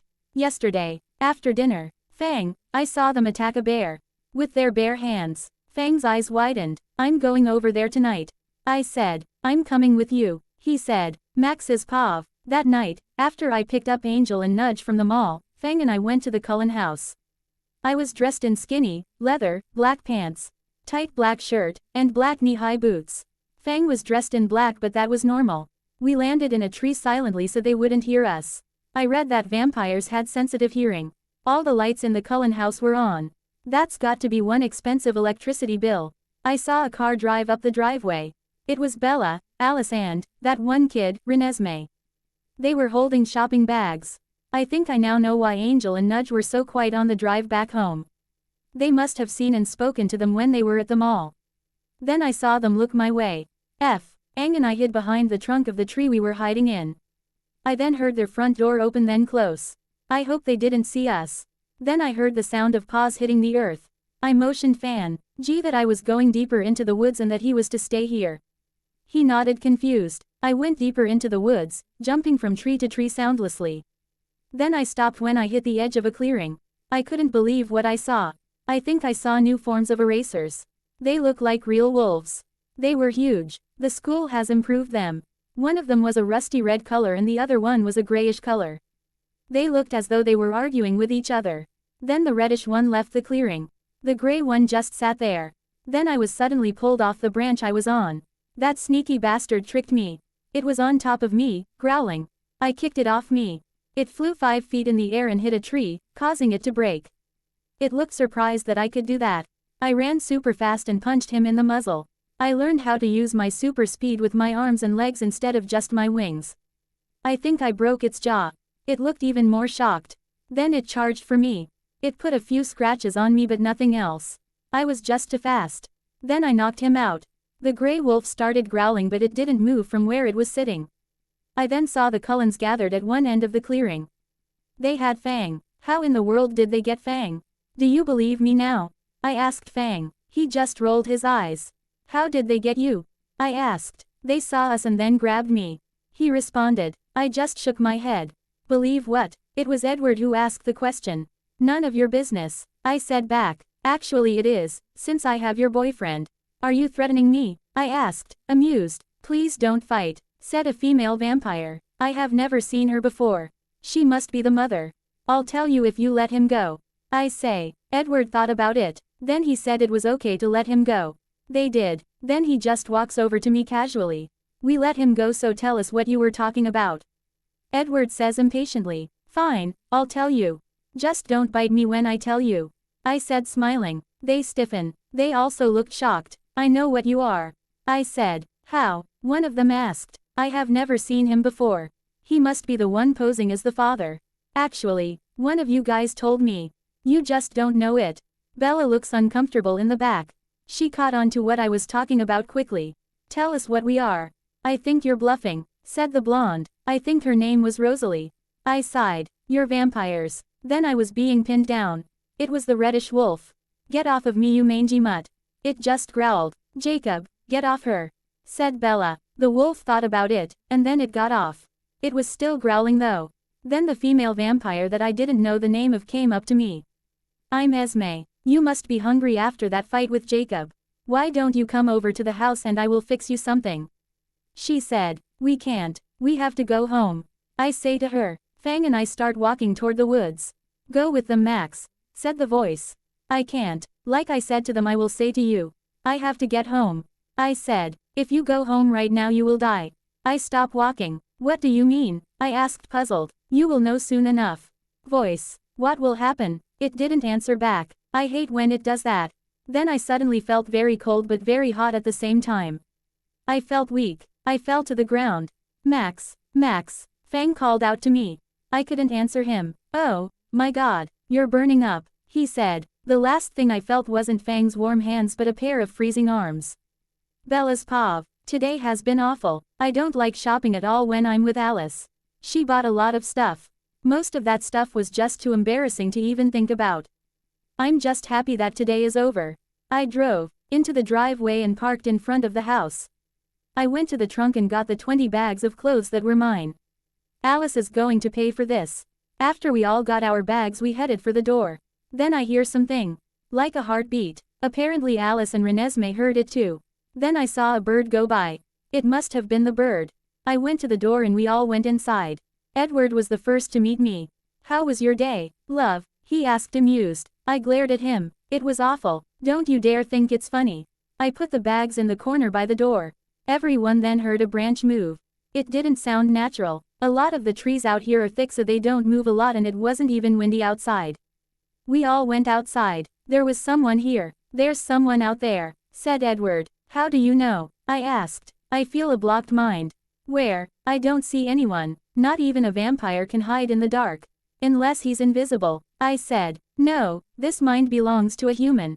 I'm certain of it," he said. We all looked around. I couldn't see him, so I used my nose. I smelled someone. I followed the scent. The scent stopped at a tree. I started to think. I climbed the tree. Then I fell to the ground. There was a boy in the tree. Edward came to my side. I pointed at the boy. Edward pulled him out of the tree. He didn't even put up a fight. He must have known that he would have lost if he tried to take us all down. "What are you doing here, Nick?" he growled. "Edward, don't be upset at him," I said. "He pushed you to the ground," he said back. "So, I get pushed down when I wrestle with Jacob. You don't get made then." "This is different." "No, it's not. Don't hurt him. We need to question him," I said. Then Edward looked deeper into the woods. "What's wrong?" I asked. "Jacob is fighting with someone." "With Max." "You mean Mom's new friend?" Renesmee said. "She's pretty. The mutt is fighting a girl." "That's just sad," said Rosalie. At the word mutt, Nick started to fight back. He couldn't get up though. He was pinned to the ground. "Let's go see who wins," said Emmett. We all ran deeper into the wood.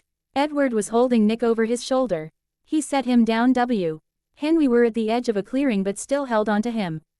We couldn't believe what we saw. Jacob was fighting with Max and Max was winning. She broke his jaw in one single punch. They started to fight again. Jacob put a few scratches on her but they healed quickly. Then she knocked him out.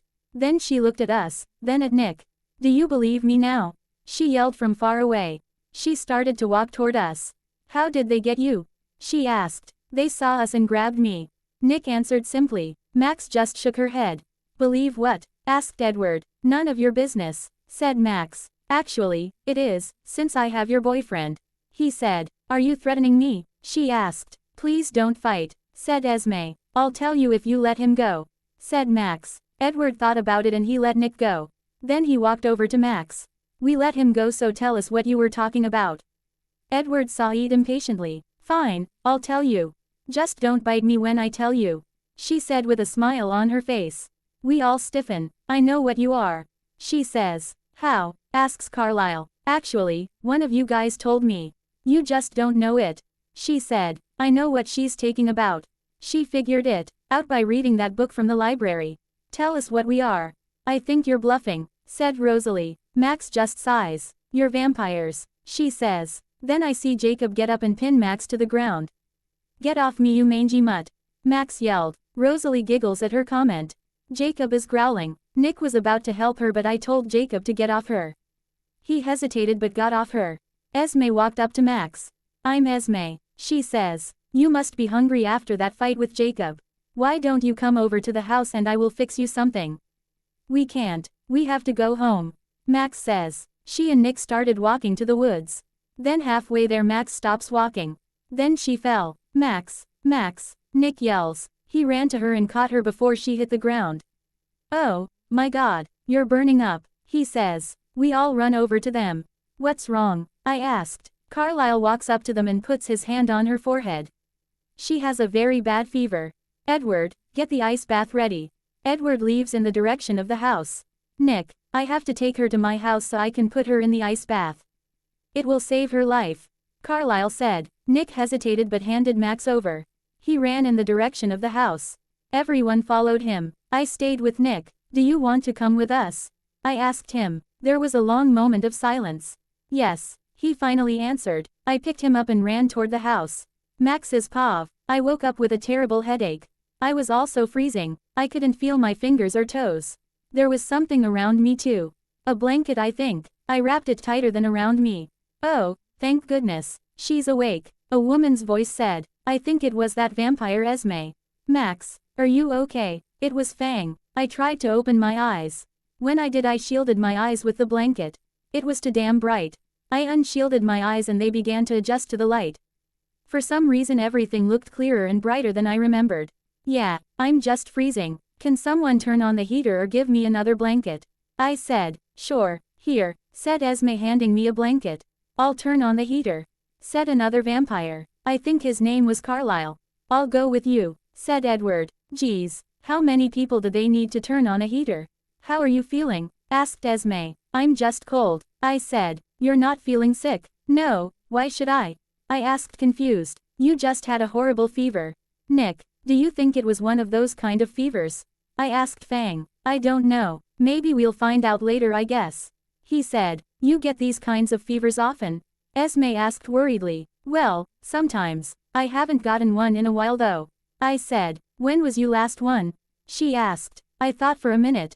When I was 15, I answered. Something isn't right. I heard. It was Edward's voice. I look around the room. He hasn't returned yet. Esme, where's your heater? I asked her. Downstairs, she answered. Okay, just wondering. I said. How can I hear them from downstairs? I had good hearing but not that good. I'm going to sleep. I said. Okay. Esme left. Fang didn't leave though. Are you okay? He asked. Shish. I shushed him. There's something not right about Max, said Edward. I agree. No human should be able to land a punch or kick on Jacob, much less have a physical fight with him and win, said Carlisle. We need to ask questions, Edward began, and we have to make them answer. Not now. Wait till I know for sure that she is okay, Esme said. She is definitely the mother of the family. Fine, Edward sighed sourly. I think I will like this extra hearing. My hearing and sight must have improved while I had the fever. I felt guilty for the extra sight though. Iggy is defiantly going too pissed off. I wrapped the blanket around me a little tighter.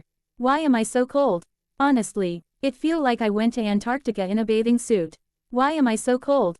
I asked Fang. They put you in an ice bath.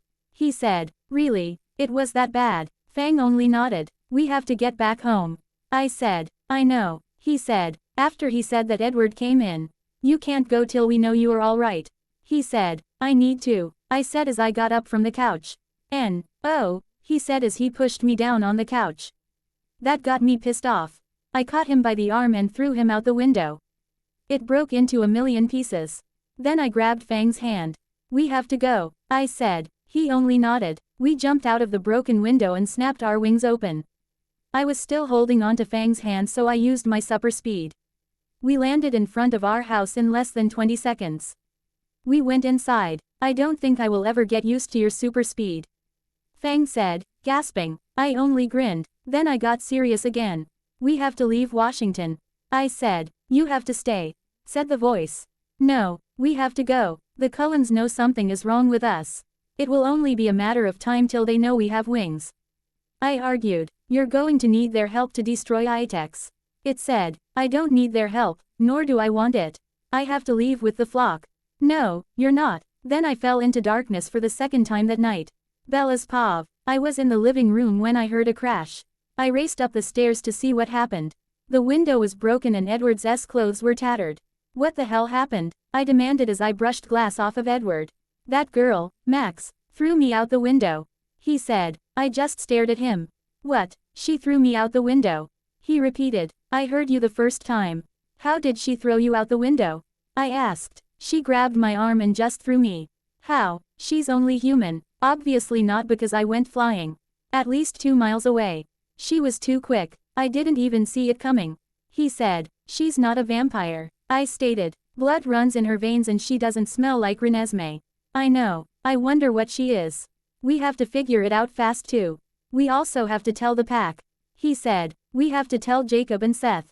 I corrected. The rest of the pack is off chasing a vampire. They think she was a friend of James and Victoria. I said. Why do they think that? He asked. She mentioned both of them. I explained. She did. Yeah, I am going to tell Jacob and Seth not to hurt them right now. I said, okay, I'm going to come along. Let me just put on new clothes and tell Renesmee we are going to go out. Okay, I said. He left and I went to observe the broken window. This wasn't going to be cheap, I thought. Okay, let's go, said Edward. He was already outside. We raced to La Push and to Jacob's house. I politely knocked on Jacob's house door. No one answered. Jacob must be out back. We walked at human pace to the garage out back.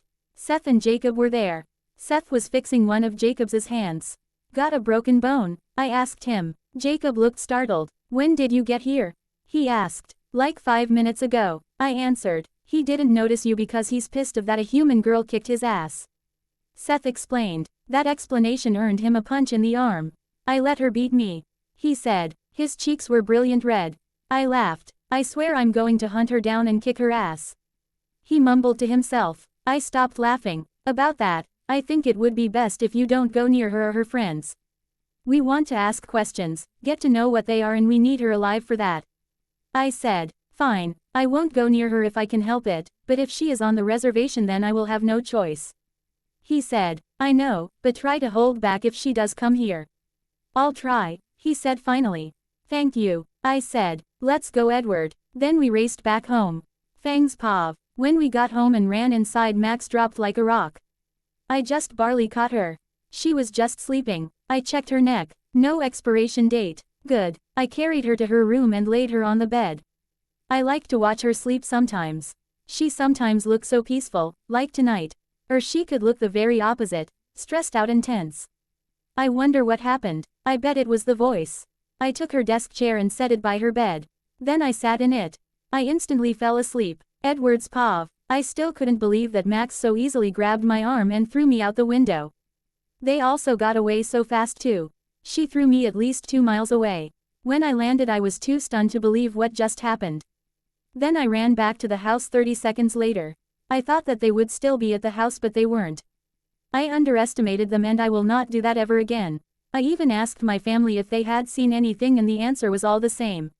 No, I wanted to spy on them, but I didn't want them to distrust us more than they already did. Good God, I am probably going to go crazy not knowing. Max is Pav. I woke up pissed off. That stupid voice. I looked at the clock on my nightstand. It said it was 4 o'clock. I got up and changed into some clean sweats and a t-shirt because my clothes were all stiff and damp from that ice bath. When I finished dressing I noticed that my chair was not where it was last time I saw it. I touched the seat of the chair. I was still a little warm. Someone was sitting in it. It might have been Fang. I remembered that I passed out right when I entered the house and Fang was with me. He probably carried me up here. I walked to my window and opened it carefully so that it wouldn't make a sound just in case he was still awake. I jumped out and began to fly. I really needed to fly because I just learned my project.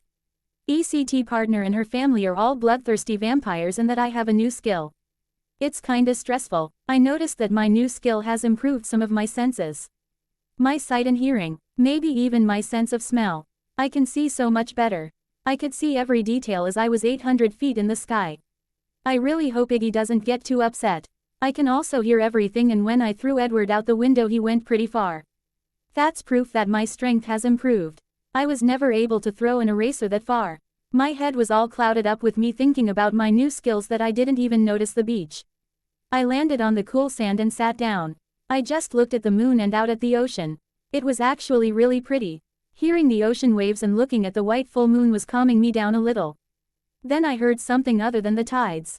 I looked to my right and saw a bunch of guys walking down the beach.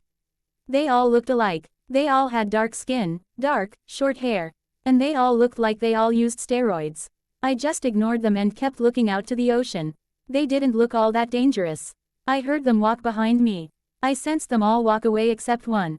I felt him staring at me. I was going to turn around and demand to know what his problem was, but I was attacked.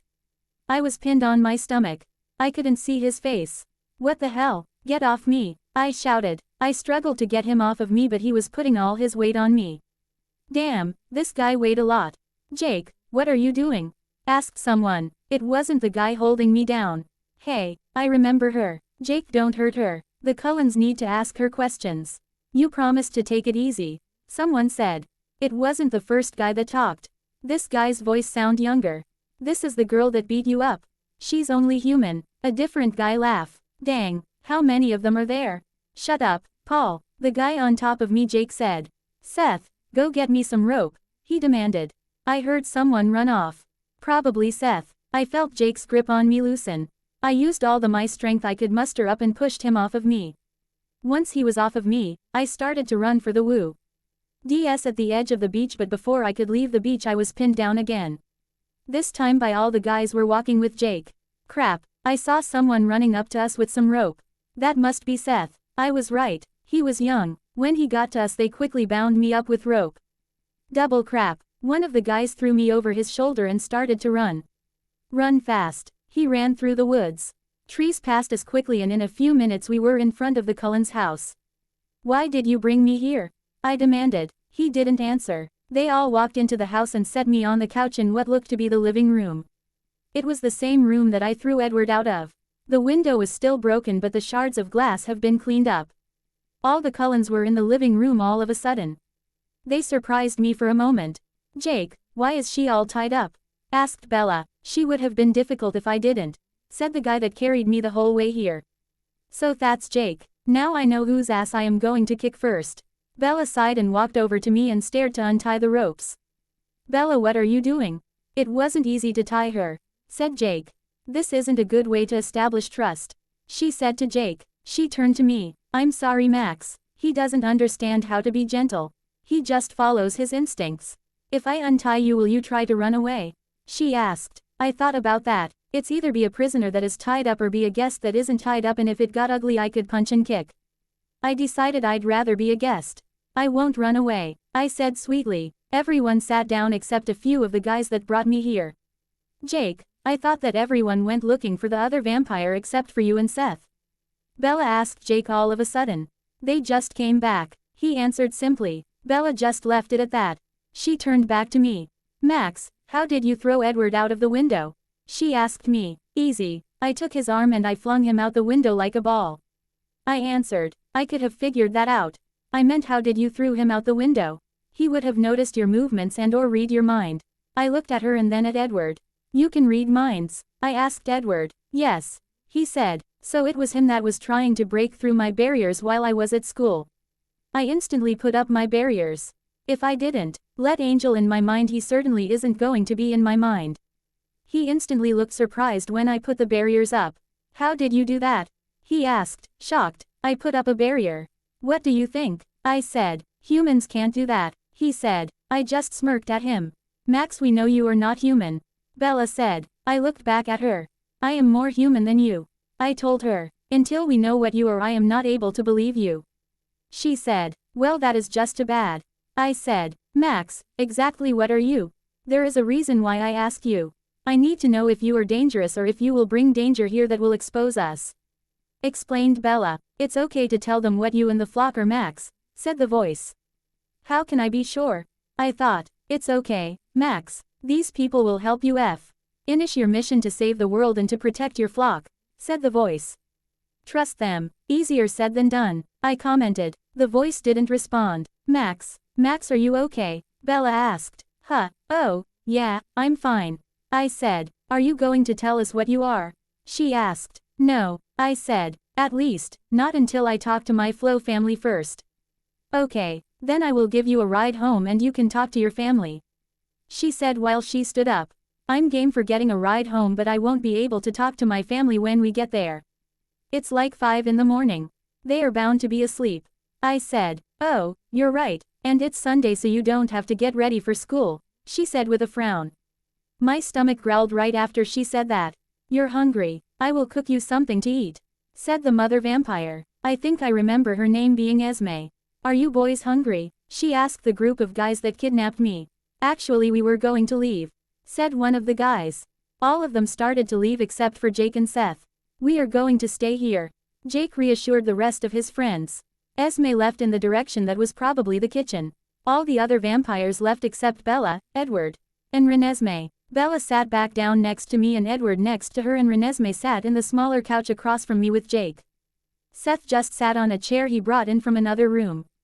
Bella, is this the Jake that I beat up in the woods? I asked. That question put a glare on his face. Yep, she said. Seth stared to laugh. He's obviously as still pissed off about it too. He laughed. That laugh earned him a punch in the arm by Jake. Esme came in to tell us people that ate food that the food was ready. We all walked into the dining room and sat down. I sat at the corner of the table. Renesmee sat next to me and Seth sat across of me. Jake sat next to Seth. Bella and Edward had stayed behind in the living room. There was a whole lot of breakfast food on the table. All the food was gone fast. Everyone was surprised by how much I ate. We helped clean up and I thanked Esme for the food. Then I went back to the living room. The sun was already coming up. Bella was sitting on the couch and Edward was on the piano. Bella, I think I should go. I said to her. Okay. She said. She got her keys and head for the door. I followed her. We walked to a car with heavily tinted windows. I climbed into the passenger side and we were off. I told her directions to the house. We were there in less than 20 minutes. Max, we really need to know as soon as we can. Your time limit is tomorrow after school. If you cannot tell us, then we will ask you to leave Forks. Do you understand? We don't want to hurt you or your family, she warned me. You won't be able to hurt my family, was all I said. I got out of the car and walked toward the front door. I turned around before I entered the house. She was already gone. I went into the house and locked the door. The house was silent. It seems that I got back before anyone could notice I was gone. I went upstairs to the bathroom. I took a long hot shower. After that I got dressed in some gym shorts and an oversized t-shirt and went back to bed. This has been a really exhausting day. I've always loved the way my flats sounded against the marble floor. Don't know why, I just do. As much as I love the Sioux, I desperately wish that I didn't have to listen to it right now. The sound just makes me more nervous because of where I was headed. I was headed to the boss's office. Everyone I passed down the hall. Way had a pretty good idea as to where I was going. I bet they could practically see the nervousness rolling off my body. For good reason too. Anytime anyone is called for an audience with them, it was because they were either going to be promoted or to be killed. Seeing as how I haven't done anything to deserve a promotion, I have a feeling it was the latter. Everyone feared and respected them. The Volturi, the 3 oldest vampires in the world. Yes, vampires. They exists. They valued only the law and the sciences. They were really into the sciences these past couple decades, actually. They spent a crap load of money on different studies on the genetic making of vampires, how to improve them, and the experimentation of human and animal hybrids. I personally found it disturbing, but who was I to think that? I wasn't exactly human either. I'm a vampire too, disgustingly so. I was changed in the late 60s on a trip to Italy. My friends and I were attacked and I was the only one who survived. All I know is that it was a vampire, but I never found out which vampire. I was offered a place with the Volturi guard and accepted since I had no family and all my friends were killed. I reach the large doors to the head honcho's chambers. There are no guards. Strange. There are always at least 2 guards. I hesitantly knock on the doors. You may enter, a deep voice said behind the thick wooden doors. I took in a deep breath. That I didn't need, and opened the door. As I walked in, I noticed that nothing has changed since the last time I was here. The walls and the floors were the same. Even the 3 people in the 3 thrones had not changed. I stopped 15 feet in front of them, got down on my knee and bowed my head. You may rise, spoke the man in the middle. Arrow, the man that took me in. I did as he said and rose. How are you, my dear? He smiled. I have been fine, I said, choosing my words carefully. Good, good, he said, clasping his hands, still smiling. Now, you have been summoned here because we have decided to bestow a certain task upon you. A task? I asked, puzzled. Yes, I am sure you are aware that we have donated a generous amount of money to trusted scientists to perform certain experiments. He said. I nodded. Well, we have had a problem with one of our more successful creations, he explained. To my knowledge, I thought that your experimentation had been halted. Well, that is only partially correct, he says. Our efforts to create the perfect human hybrid have been going on for nearly a couple centuries. 18 years ago we sucky dead in creating the perfect human avian hybrid. I raised my eyebrows, surprised. I was not expecting this in the least. Since then 5 other successful or semi-successful hybrids have been created. Wow, 5, that's a lot in the last 18 years. What do I need to do? I asked. We need you to retrieve her for us. She is evolving far quicker than we ever thought possible. She needs to be brought back to be evaluated closer. I understand, but, if I may ask, why me? There are many, more qualified, vampires who could accomplish this task. I have never done anything special to get this of attention from the head of the Volturi. I actually tried my best to be inconspicuous. We believe your ability would be the best to use in this mission. Besides, we all know that you are very good at being unnoticeable, and your ability is best for this kind of mission. He smiles at me. They knew I was avoiding them. No, I knew why they were asking me to do this mission. My special ability would be best for a quick, quiet mission. I called it my venomous touch. For literal reasons. My nails can retract into claw-like talons that secrete a poison so potent it can kill anything. When I say anything, I mean anything. Plants, animals, humans, and even vampires. It doesn't stop there though, ladies and gentlemen. The poison can also be delivered by the tips of my fingers. The poison's potency is reduced dramatically, so it won't kill you, but it does put you to sleep, or unconscious. That combined with my skill to be inconspicuous would make me perfect. Okay, I accept this mission. I say, perfect. One more thing. The subject needs to be alive when you bring her. The others though, if they resist or interfere in any way, kill them. We have no need for them. Understood. I, Lacy J. Blake, will put my best efforts to retrieving the subject.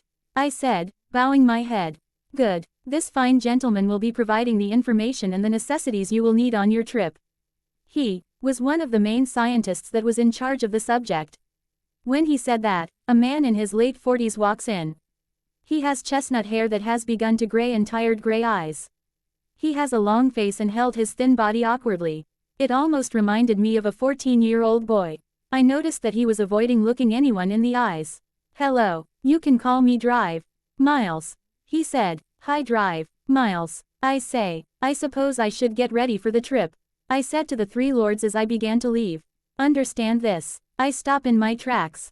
While we do not want to lose someone with an ability like yours, you are expendable. Do not fail us, Keys said. I left the room. Once I was out of the room and the door closed, I took in a deep breath. I realized how tense I was and felt myself relax some. The doctor and I head down the hallway. So, when are we leaving? I asked him. By 3. I looked at the watch on my wrist. In about an hour. Okay, wait a couple minutes. I dashed to my sham and dressed in clothes that covered my body since it was still light outside. I packed all that I owned, which wasn't much. I ran back to where the doctor was and we headed to the garage. There was a sleek, black car waiting for us. The driver opened the back seat door for us and we both got in. We weren't in the car for very long, but it felt like forever for me because of the awkward silence. Doctor. Miles didn't look at me at all and just stared out the window. I heard his heartbeat in fear. He really is afraid of vampires. Understandable, but I didn't think that I was that scary. When we got to the airport, the doctor gave me a briefcase with all the information that I needed. After that I went through the normal stuff you do before you get on the plane. I didn't have any real luggage, so I didn't have to give them my suitcase. I went through security and waited to get on the plane. I looked at my ticket and noticed that I was in first class. Thank goodness for that. Might as well be comfortable on the was there instead of being cramped in coach. Getting on the plane was always a pain. After departure I waited 30 minutes to open the briefcase. Looking at the information I was very surprised. The files mention a lot about the avian hybrids, the Cullen clan, and even werewolves. I had heard much about the Cullens. They were the first vampires that challenged the Volturi and have them pull back. It was also interesting to read about the werewolves who lived there also. When I arrived at Seattle, Washington, it was 6:30 p.m. Good thing I didn't sleep, or else my sleep schedule would be really messed up. I had my luggage, so I didn't need to go to the luggage claim, and I was technically a U.S. citizen, so I didn't have to go through customs. I go to the garage where they said they had a car for me. I couldn't believe the car they have purchased for me. It was a beautiful Porsche 918 Spider. If I could cry, I am pretty sure that I would. I quickly got in and turned on the engine. I left the airport and went on my way to the little town of Forks, Washington. They rented a small apartment for me so that I wouldn't be too conspicuous. It was a cute little apartment. It was a one-bedroom, one-bathroom apartment that was already furnished. It wasn't exactly what one would call homey, but that didn't really matter. I think the best and quietest way to capture the subject would be when she is alone. Or maybe I should befriend her. Well, first things first, I should see what she looks like in person. Alice's paw. Well, that was interesting, I commented, thinking about what has happened in the last couple of hours. There is definitely something wrong with those kids. I could barely see their futures. It was always very blurry and it was always changing. It wasn't like Renesmee's where I couldn't see it all and it changed so much that I couldn't really get a good read on it. Geez, Max is so indecisive. She needs to make up her mind. I was sitting on the couch trying to concentrate. If I could sweat, I think I would with how hard I was concentrating.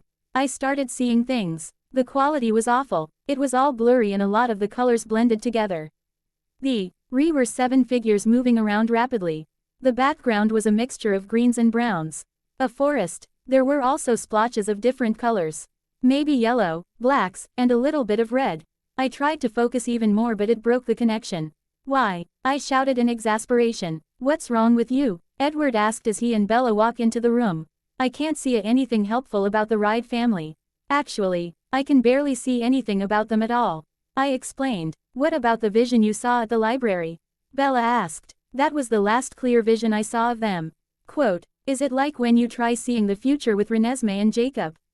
No, I can't see anything with them. With the rides I see things but it's so blurry that it's completely useless. Well, there is some good news in that. Bella says as she sits down next to me. We know what they aren't. They aren't vampires and they're not full humans. We also know that they are more human than Renesmee because you can kinda see them. We can also rule out werewolves. Max seemed to despise the wolves the most. So in short, not only do we not know anything about them, but we also are running out of ideas. I sighed. You don't have to be so negative, Edward sighed. Sorry, it's just irritating not being able to use my ability when we might need it. I said, you don't need to worry so much. I don't have a bad feeling about them. Bella said, I'm going to try again. I said, I closed my eyes and concentrated. I was focusing on the Ride family but I got a short vision of something else. It was a girl. She was obviously a vampire. She was beautiful, even for a vampire. She was at an airport I think. I saw her quickly exit into the garage and get into a gorgeous Porsche Spydre. She was headed to Forks. What? Edward exclaimed. It broke my concentration. It's what I saw. She part of the Volturi. I saw her in the mind of many of the guards. She is actually very highly thought of. He said. Does that mean she is powerful? Bella asked. I don't know. She must be if they sent only her. Do you think she's here to check on Renesmee? Bella asked, the worry showing on her face. Don't worry honey. They're not going to take her. I won't let them, he said pulling her into a hug.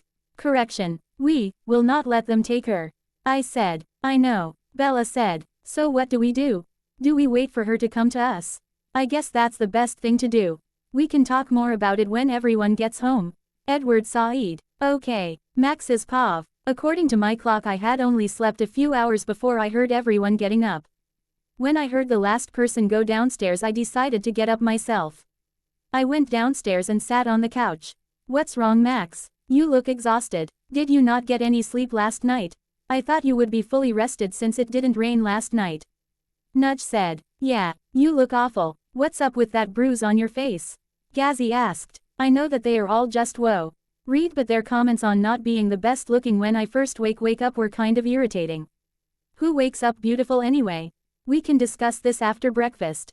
I said. I wasn't really hungry because I had that big feast not too long ago but I'm sure the rest of them were hungry and it wasn't exactly a short story. We all had a simple breakfast and everyone noticed how little I was eating and knew that something was up. After breakfast we all gathered in the living room again and I explained what happened last night. Was it really only last night? It feels like it happened over course of a couple months than a few hours. Vampires? Iggy asked. Wasn't your book for English based on vampires? Yes. You concluded that the Cullens are vampires based on what you read in a fiction novel. It must be fate that you picked up that book and met the Cullens. Nudge piped in. Fate? Huh, I don't really believe in fate but it is a really big coincidence. Hey, were any of those werewolf guys cute? Nudge asked. I was kidnapped and attacked by them and she wants to know if any of them were cute. Sometimes I just don't know what is running through her mind. I don't really know. I wasn't really thinking about how attractive they were. I was just hoping that I would survive. Oh, yeah, sorry, she said a little sheepishly. Well, what do you guys think? Should we stay or hit the road? I asked them. I'll let this be a democracy this one time. I also didn't really know which one we should do. I want to stay, Nudge said immediately. Me too. It's fun here and relaxing. Angel said. Yeah, same here, Gazzy commented. What about you guys? I asked Iggy and Fang. I want to stay too. Iggy replied. I looked at Fang. He just shrugged, but I could see in his eyes that he wanted to stay. Okay, I guess we should find out how to break it to them that we are a club of mutants who could fly. I sighed. Oh, I know we could all just swoop in and land with our wings out and strike an awesome pose. Gazzy said, jumping out of his seat doing a Superman pose. Everyone laughed and more ideas came popping up. We all just hung out in the living room until luncheon. Then we did whatever it was we did in our spare time. Iggy's Pav. After our little conference in the living room, I went to my room. It was actually really nice to just joke around and be together, but there was obviously some tension and nervousness in the air. We don't really go telling people about our dirty little secret. People tend to freak out a little. It was amazing how I wasn't really surprised to hear that there were vampires though. I could tell that they were different. I could rarely hear them breathing and I couldn't feel any heat come off of them when they were close to me. People tend to breathe loud and there was always that comforting heat that radiated off of them. I have also been having dreams about them, and not the random dreams you have about people. Very vivid ones. And it's not just about the Cullens. Lately I have been having weird dreams about everything. They're nice considering the fact I can't see. I don't think that they are normal dreams though. At first I thought I was having deja vu, but then the dreams became more accurate on what would happen the next day. I haven't really mentioned it because we already had stuff going on with the Cullens and what they were. It was kind of freaking me out. I laid on my bed and listened to some music. Before I knew it, I had fallen asleep.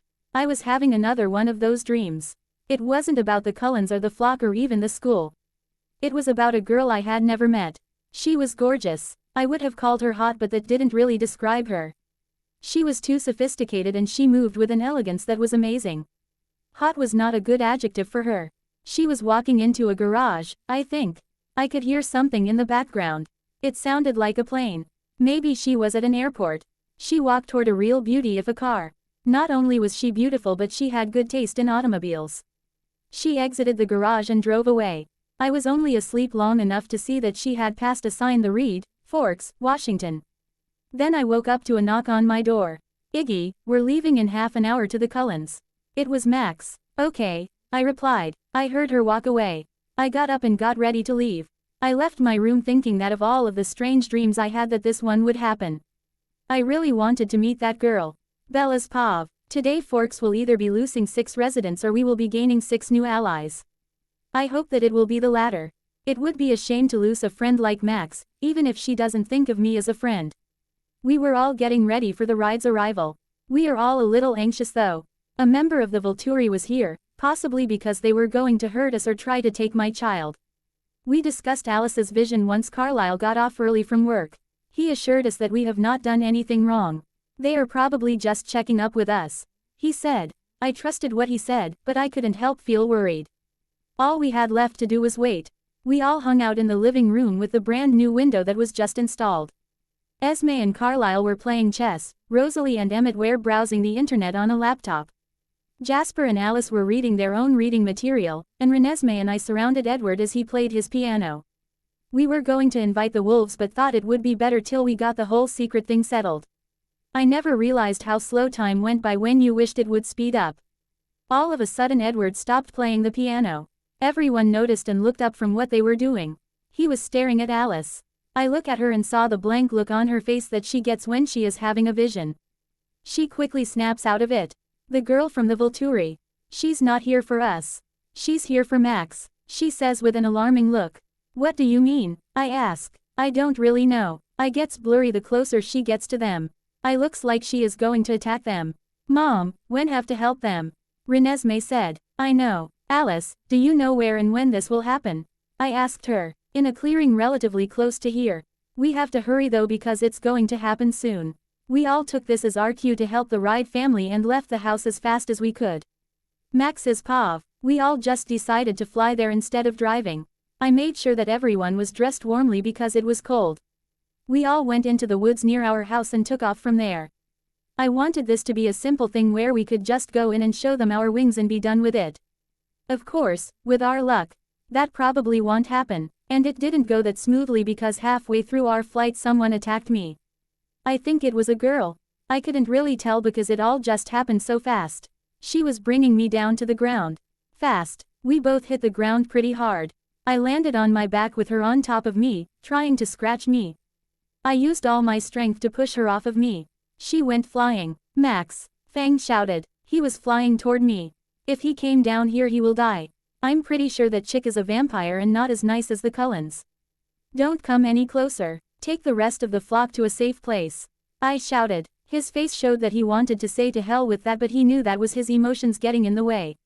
I saw the hesitation in his eyes, but he went back to the flock and flew in the direction of the Cullens.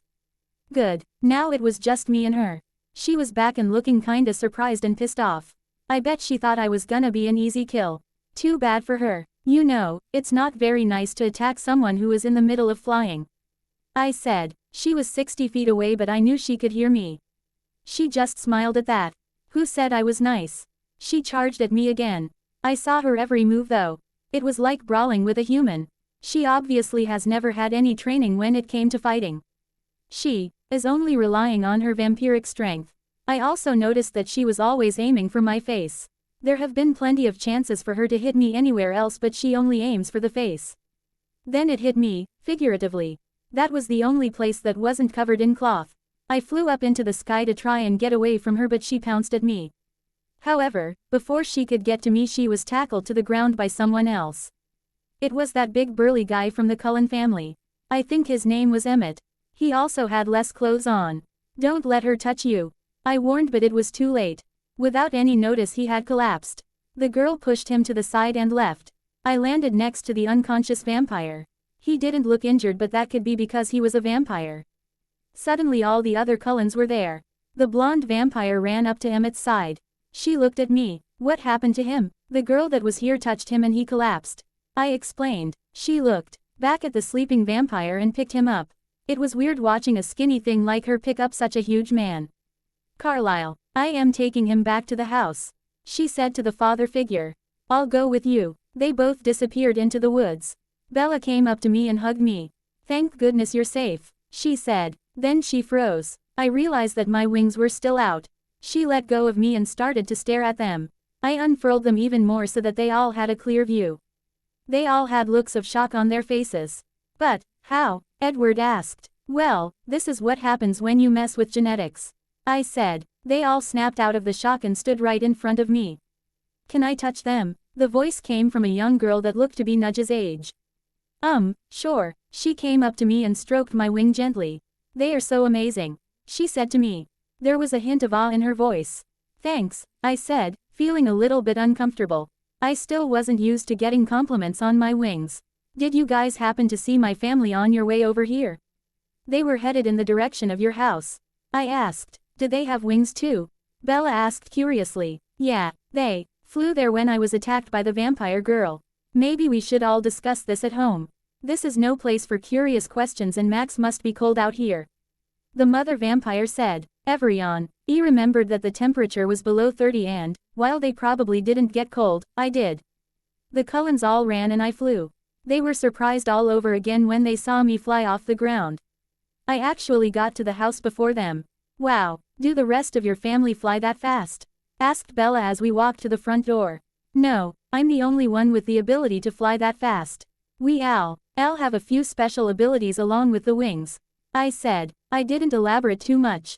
I knew that there were going to be a lot of questions later, so I didn't feel the need to explain it right now. When we entered the house, the first thing I noticed was the smell of chocolate. I gave a questioning glance to Bella.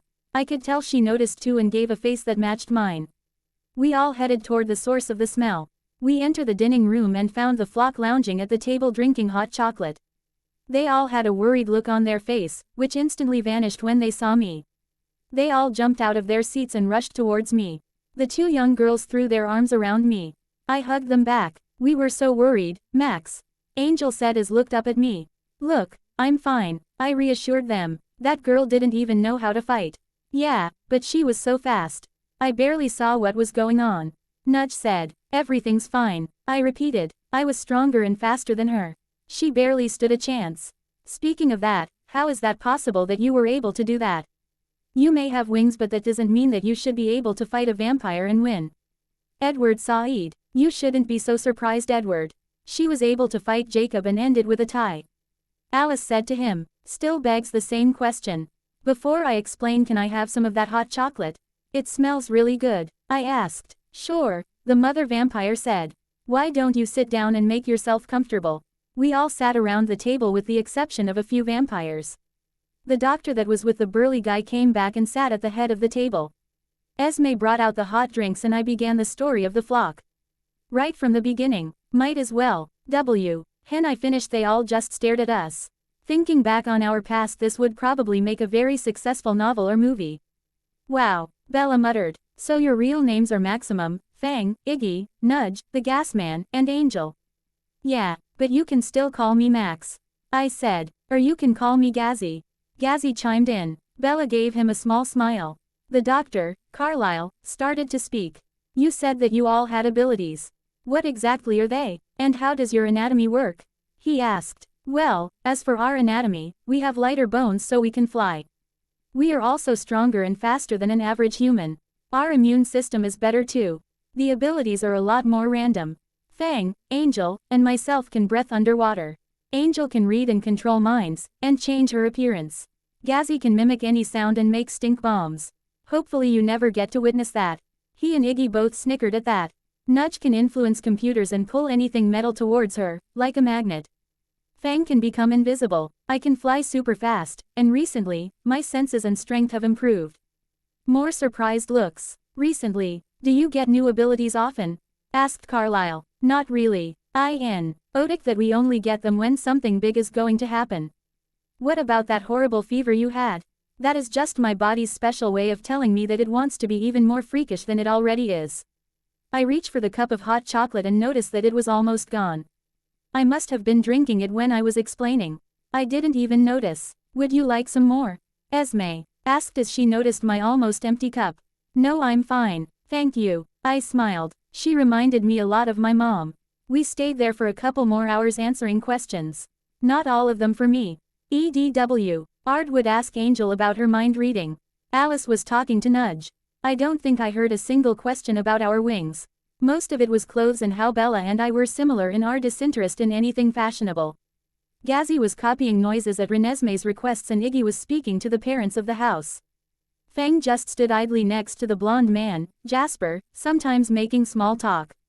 Our families are quite similar. Aren't they? Bella said as she stood next to me. Yeah, they all really get along. I find the conversation between Fang and Jasper kinda funny. I said, amusement showing on my face. What conversation? She said laughing. Exactly. By the way, how is that guy, Emmett? I asked. Her face sobered up some. He's sleeping, she said. Well, that's good. It's not serious. Max, vampires can't sleep. We don't really know what she did to him. She said. Oh, was all I could say. I know that she was worried, but I don't know what to say. We left a couple hours later because it was getting late and we had school tomorrow. Wow, school. It feels unreal. They were even nice enough to make dinner for us. When we got home we all got ready to go to bed. Before I was going to turn out the light there was a knock at my door. I opened my door and saw Iggy. Iggy, is something wrong? I asked him. There's something I think I should tell you. Okay, I said. Come on in, I said. I motioned him to sit on my bed and I sat on my desk chair. He looked like he was having trouble on what he wanted to say. I just sat there patiently. You know that girl that attacked you today? He began. Yeah, how could I forget? Well, I saw her. I gave him a confused look. You saw her? Well, not with my eyes obviously, but in a dream. My confusion only grew. That's a pretty big coincidence. How do you know it was her that you saw in your dream? What did she look like? She had this long brown red hair and bright red eyes. She has a classic look to her face and she's not very tall. 5'3" at most. He said. Everything he said described the girl. What else did you see in your dream? I saw her heading to Forks, which has already happened obviously. So maybe what I saw then was what was happening at the moment. He explained. I think you have a new ability, Iggy. I said. How long has this been going on? Around the time we moved here. I didn't want to say anything at first before I was certain that it wasn't just some weird deja vu. It felt weird keeping this from you guys. Thanks for listening without questioning it or thinking I'm crazy. Iggy, we have wings and are on the run. I think that I am the last person to judge you. I said, I guess. He says with a smile. I'll tell everyone else tomorrow. Good night, Max. Good night, Iggy. And with that he left my room and headed to his room. I got up and turned off the light and went to bed. I lay there and couple minutes later there was a light tap on my door. I sure am popular tonight. Come in, I said, loud enough for the person behind the door to hear. Fang came in and closed the door behind him. You know, it's not really polite to enter a lady's room after dark. I said with a smile. He gave me a small smile and sat at the edge of my bed. I sat up and noticed that his face no longer held that small smile. What's wrong? I asked. I remember asking Iggy that question. Enon was expecting him to tell me that he had developed a new ability too. He didn't answer my question and pulled me into a tight embrace. He hugged me so tight that it was hard to breathe. Fang, he didn't answer for some time. Eventually his grip loosened a little. I was really worried about you today. You thought I would lose. Your confidence in me is a little insulting. I joked. Fang LLED back and looked me right in the eye. I'm serious. The person you were fighting wasn't a normal person or some freaky mutant that was created in a lab. If you didn't have your enhanced strength she would have gotten you. I know, I said. Any hint of my earlier joking around was gone. I don't want to lose you. I love you, he said. All his feelings were in those 3 words. If I was the Rying type 1 think I would have started bawling. Hearing him say that made me so happy. I love you too, I said to him. He looked at me just a second more and then kissed me. It was one of the most passionate kisses he has ever given me. I thought I was going to faint. He pushed me down gently and I let him. His kisses became deeper. Sometime during our kissing I got his shirt off of him and he was in the process of removing mine. And I think I would have let him if not for the rest of the people in the house. Wait, we can't, I said a little out of breath. They'll hear. He gave a little laugh at my bashfulness and laid down next to me and got under the covers. He brought me closer to him. The last thing I thought before I fell asleep was that, one day, I was going to get more than just his shirt off. Lacy's paw. What is with her? I should have been able to take her down easy. I know that I'm not the best fighter but it still should have been easy. She moved so fast. I looked at the files and nowhere did it say that she was able to move as swiftly as a vampire. This is ridiculous. I made my way back to my apartment, making sure that I covered my scent.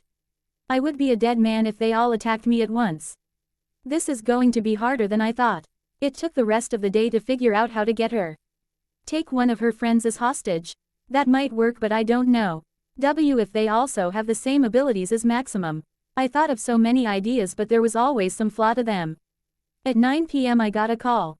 It was Arrow. Before I could even greet him he has already started speaking. My dear, how is retrieval going? He asked. I can't really say that it was going smoothly. I should have her soon. She is proving to be more difficult than I thought.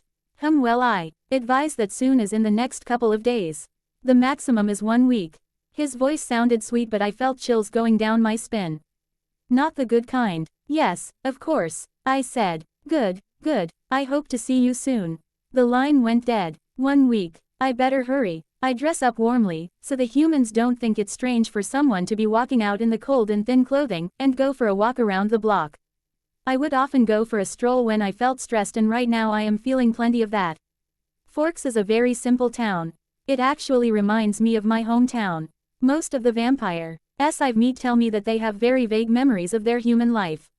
Some of them just plain forgot. I haven't though. I don't remember everything but I do remember my family and the place I grew up clearly. 6 months before my change, my whole family was burnt to death in a house fire. This all happened while I was at my friend's 15th birthday party. The police believed that the fire was caused by a leak in the gas pipes. 4 people, my parents and younger sisters. Other than them, I didn't have any other family. Because of that I stayed with my friend until I could support myself. I didn't want to believe that my family was gone just because of an accident till I looked into it. I wanted something to get revenge on. I looked through newspapers and books on fires. I then examined at the house when all the cops were gone and found traces of arson. The fire was no accident. When I figured this out I nearly became obsessed about it. I performed an amateur investigation to find out who took my family away from me. 6 months later I became depressed because of my lack of results, and to cheer me up my friend that I was staying with invited me to go to Italy with her and some other friends. I almost denied, but she said that she already bought airfare for me and I had to accept. Now 50 years later I'm considered to be a missing person, and the house fire that was printed in the papers became forgotten. While I was going down memory lane I bumped into something. Or someone. I stumbled a little. I must have really been distracted for me not to notice this human. Oh, sorry, I said. I look up and my eyes widened. This boy was with Maximum. I'm sure that they call him Iggy. He looked down at me with a slight frown. It's okay, I didn't see you either, he said. A slight smile twitched on his mouth. He started to walk away. I followed him. We walked for about a block before he stopped and turned around. Are you following me? He asked. I looked at him, surprised. I read in his file that he is blind. I was walking as quietly as possible and he still heard me. He must have trained his ears to hear at an abnormal level. No, I live down this street, I said lamely. It's the truth, but the look on his face told me that he was a little suspicious of my statement. He looked away and continued walking forward. Not very smart. I could kill him just like that. I don't though. This guy knows the subject I have to bring in. I'll use him to get to her. It's the cleanest and slyest method at the moment. I walk right next to him. My name is Lacy. I just moved here, I said. He got an annoyed expression on his face when I started speaking to him. Haven't your parents ever told you not to talk to strangers? He asked. All the time, but if I didn't then I would never have any friends, I said. Besides, if you tell me your name, we won't be strangers anymore. I guess you have a point. There is a moment of silence. Well, he sighs. Jeff, he said. I couldn't help laugh in my head. Maybe it's because my mother would often tell me stories about a coworker named Jeff. They were always so funny. Well, Jeff, how long have you lived here? I only ask because I just moved here. I explain. I just moved here myself. Less than a month ago. I looked at his face carefully. He had a slight furrow on his brow. I'm guessing he went on a walk to get away from his problems. His face was actually nice to look at. My type is usually tall, dark, and dangerous, so looking at his lightness was kind of refreshing. He had pale skin and strawberry blonde hair. He was actually kind of cute. It'd be a waste if he got in my way and I had to kill him. Perfect. Would you like to accompany me on a tour of the town? I asked. His face said he'd rather not. Please, I can't go alone, I said, trying to sound as desperate as possible. The way I'm talking is starting to annoy even me. Fine, he said, a little exasperated. I have to warn you though. I'm not sure I will be able to help you. I'm blind, and since I haven't lived here long, I don't know where anything really is. Well, that's even more of a reason to go out. Where do you want to meet? Forks High School. I'll meet out front at 3. Wow, high school. How nostalgic. I never liked high school, but I do miss sitting in a classroom and messing around. Okay, that sounds good, I say. He nods and heads back in the direction of his home. I head back to my little apartment at vampire speed. I felt somewhat guilty that I was using that poor boy just to get someone else, but this way is much neater and much easier than going against the Bird family and the Cullen clan. If everything goes according to plan, I should have Maximum by the end of the week. Maybe even by tomorrow. Iggy's Pav. I just got home from my not-so-relaxing walk and went to the kitchen to get a bottle of water. The new neighbor is nice and all, but I kinda worry for her. I hope she doesn't do that to every stranger she meets on the street. It shows that she is very friendly, but that is a good way to get kidnapped. It's still strange for a girl to just ask some random stranger out. At first I was going to decline, but she sounded so desperate that I just couldn't. I knew that I would feel bad if I refused. Or maybe worried would be a better term. She probably would have asked someone else. I went upstairs to my room. Hey, where you been? Gazzy asked. He paused doing his homework. I just went for a walk, I said. I sat on my bed and unscrewed the cap off the water bottle. I didn't realize that I was so thirsty until the cool water went down my throat. I drank half the bottle in one go. With a girlfriend? He asked jokingly. Well, I did meet a girl, I said. Well, aren't you Mr. Popular? I guess. I'm meeting her tomorrow after school. Wow, first meeting and you already have a date with her. What's her name? How old is she? Her name is Lacy and I don't know how old she is. I guess she is my age if not younger. So where are you going on your date? It's not a date. I barely know her. She's new and she wants me to tour the town with her. I explained tiredly. Then the door burst open. You're going on a date. Nudge and Angel shouted as they walked in. It's not a date, I argued. What's she like? They asked, ignoring my defense. I don't know, I just met her. The girls quieted down, obviously not having been satisfied with my answer. Then I heard Max's footsteps walk by, probably hearing all the noise. What's going on in here? She asked. Iggy's going on a date. Nudge answered. A date? It's not a date, I denied. Well, okay, just let us know if you are going to be here for dinner. She said with an amused tone.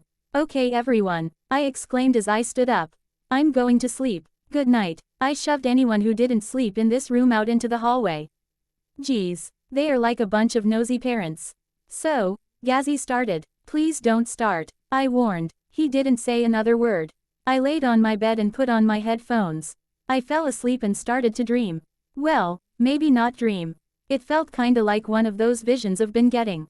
I am in the classroom of my last period of the day. I am actually in my body T this time. All of the other times I was just a spectator. I had no control of my body though. My head turns towards the white board at the front of the classroom.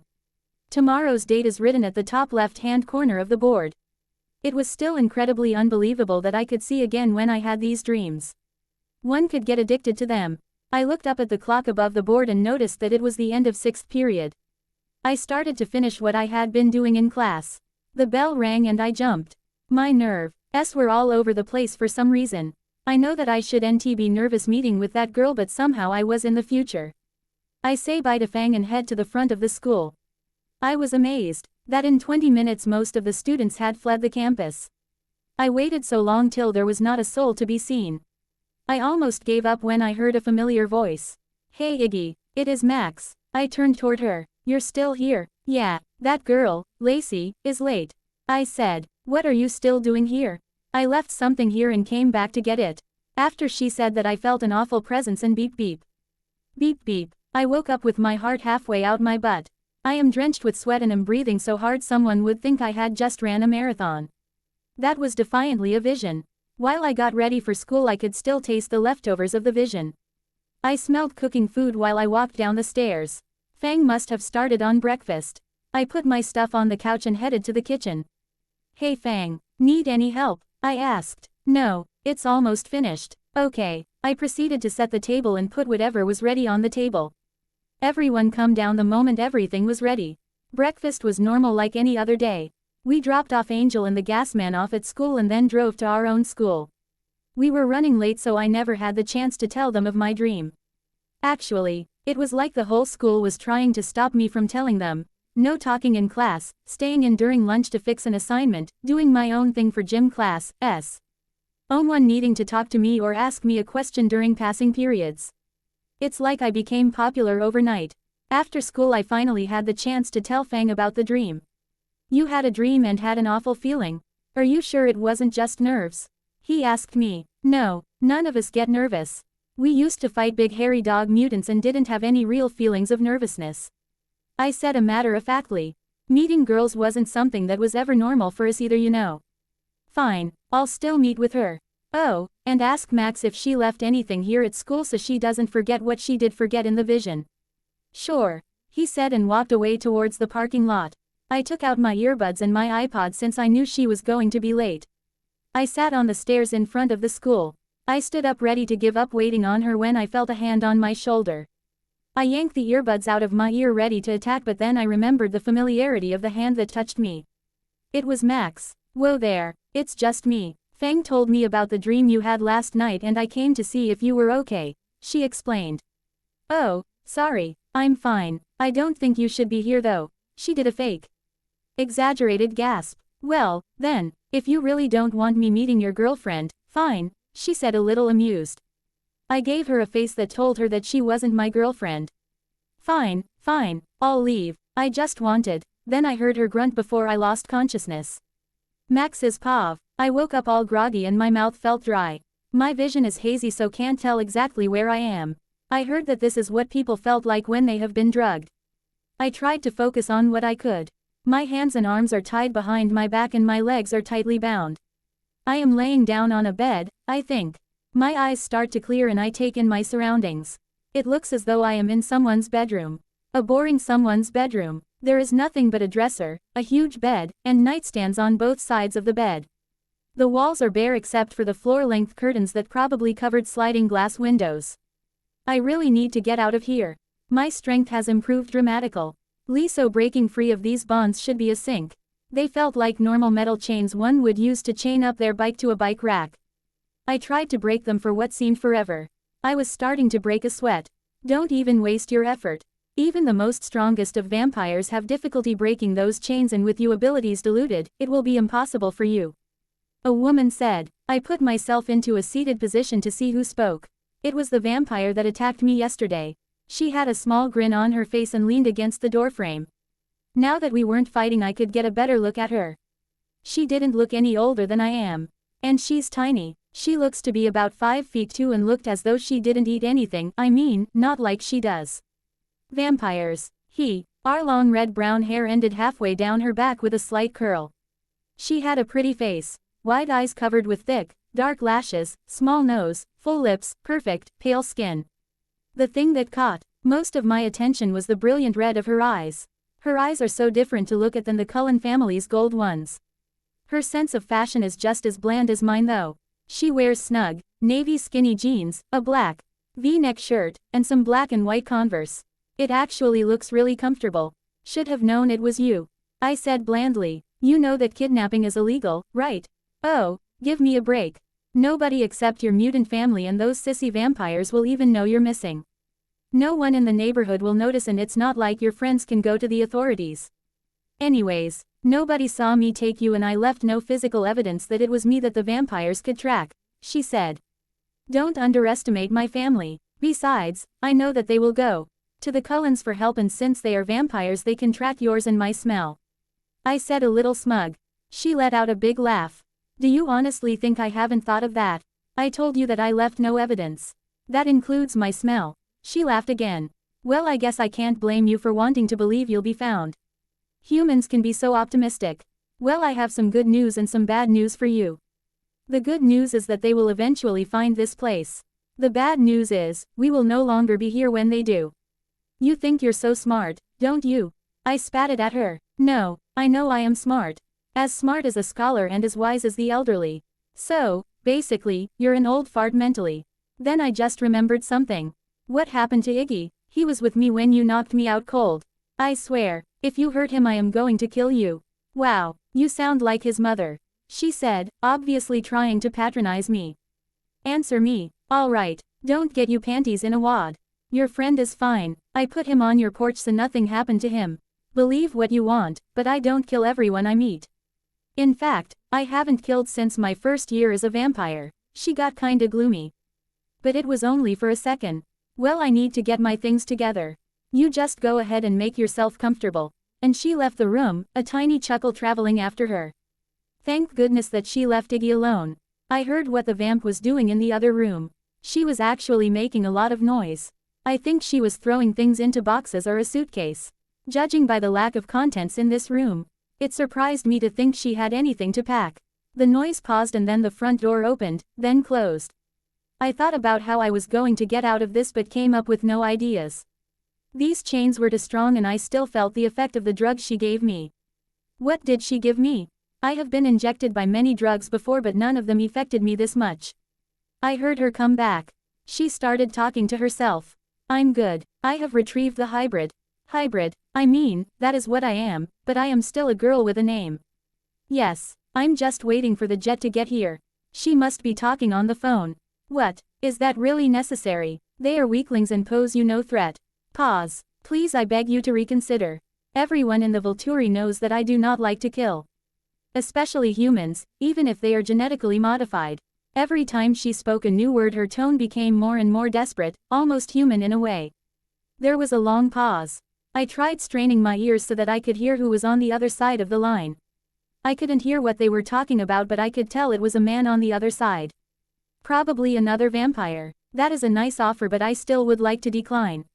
Pause. You know what happened to my family. There was a hint of desperation and sadness in her tone. Vampire-related. Shock. Hey, wait, she yelled furiously. The next thing I know there is a cracked iPhone in the wall behind the bed. I looked where it came from and there was a hole in the wall. This chick is crazy. If that thing hit me I could have died. I looked through the hole to see the girl. She had her eyes squeezed shut and she looked like she might chuck another phone, or break down the house. Then she started to relax. Her face changed from an expression full of anger to sadness and hopelessness.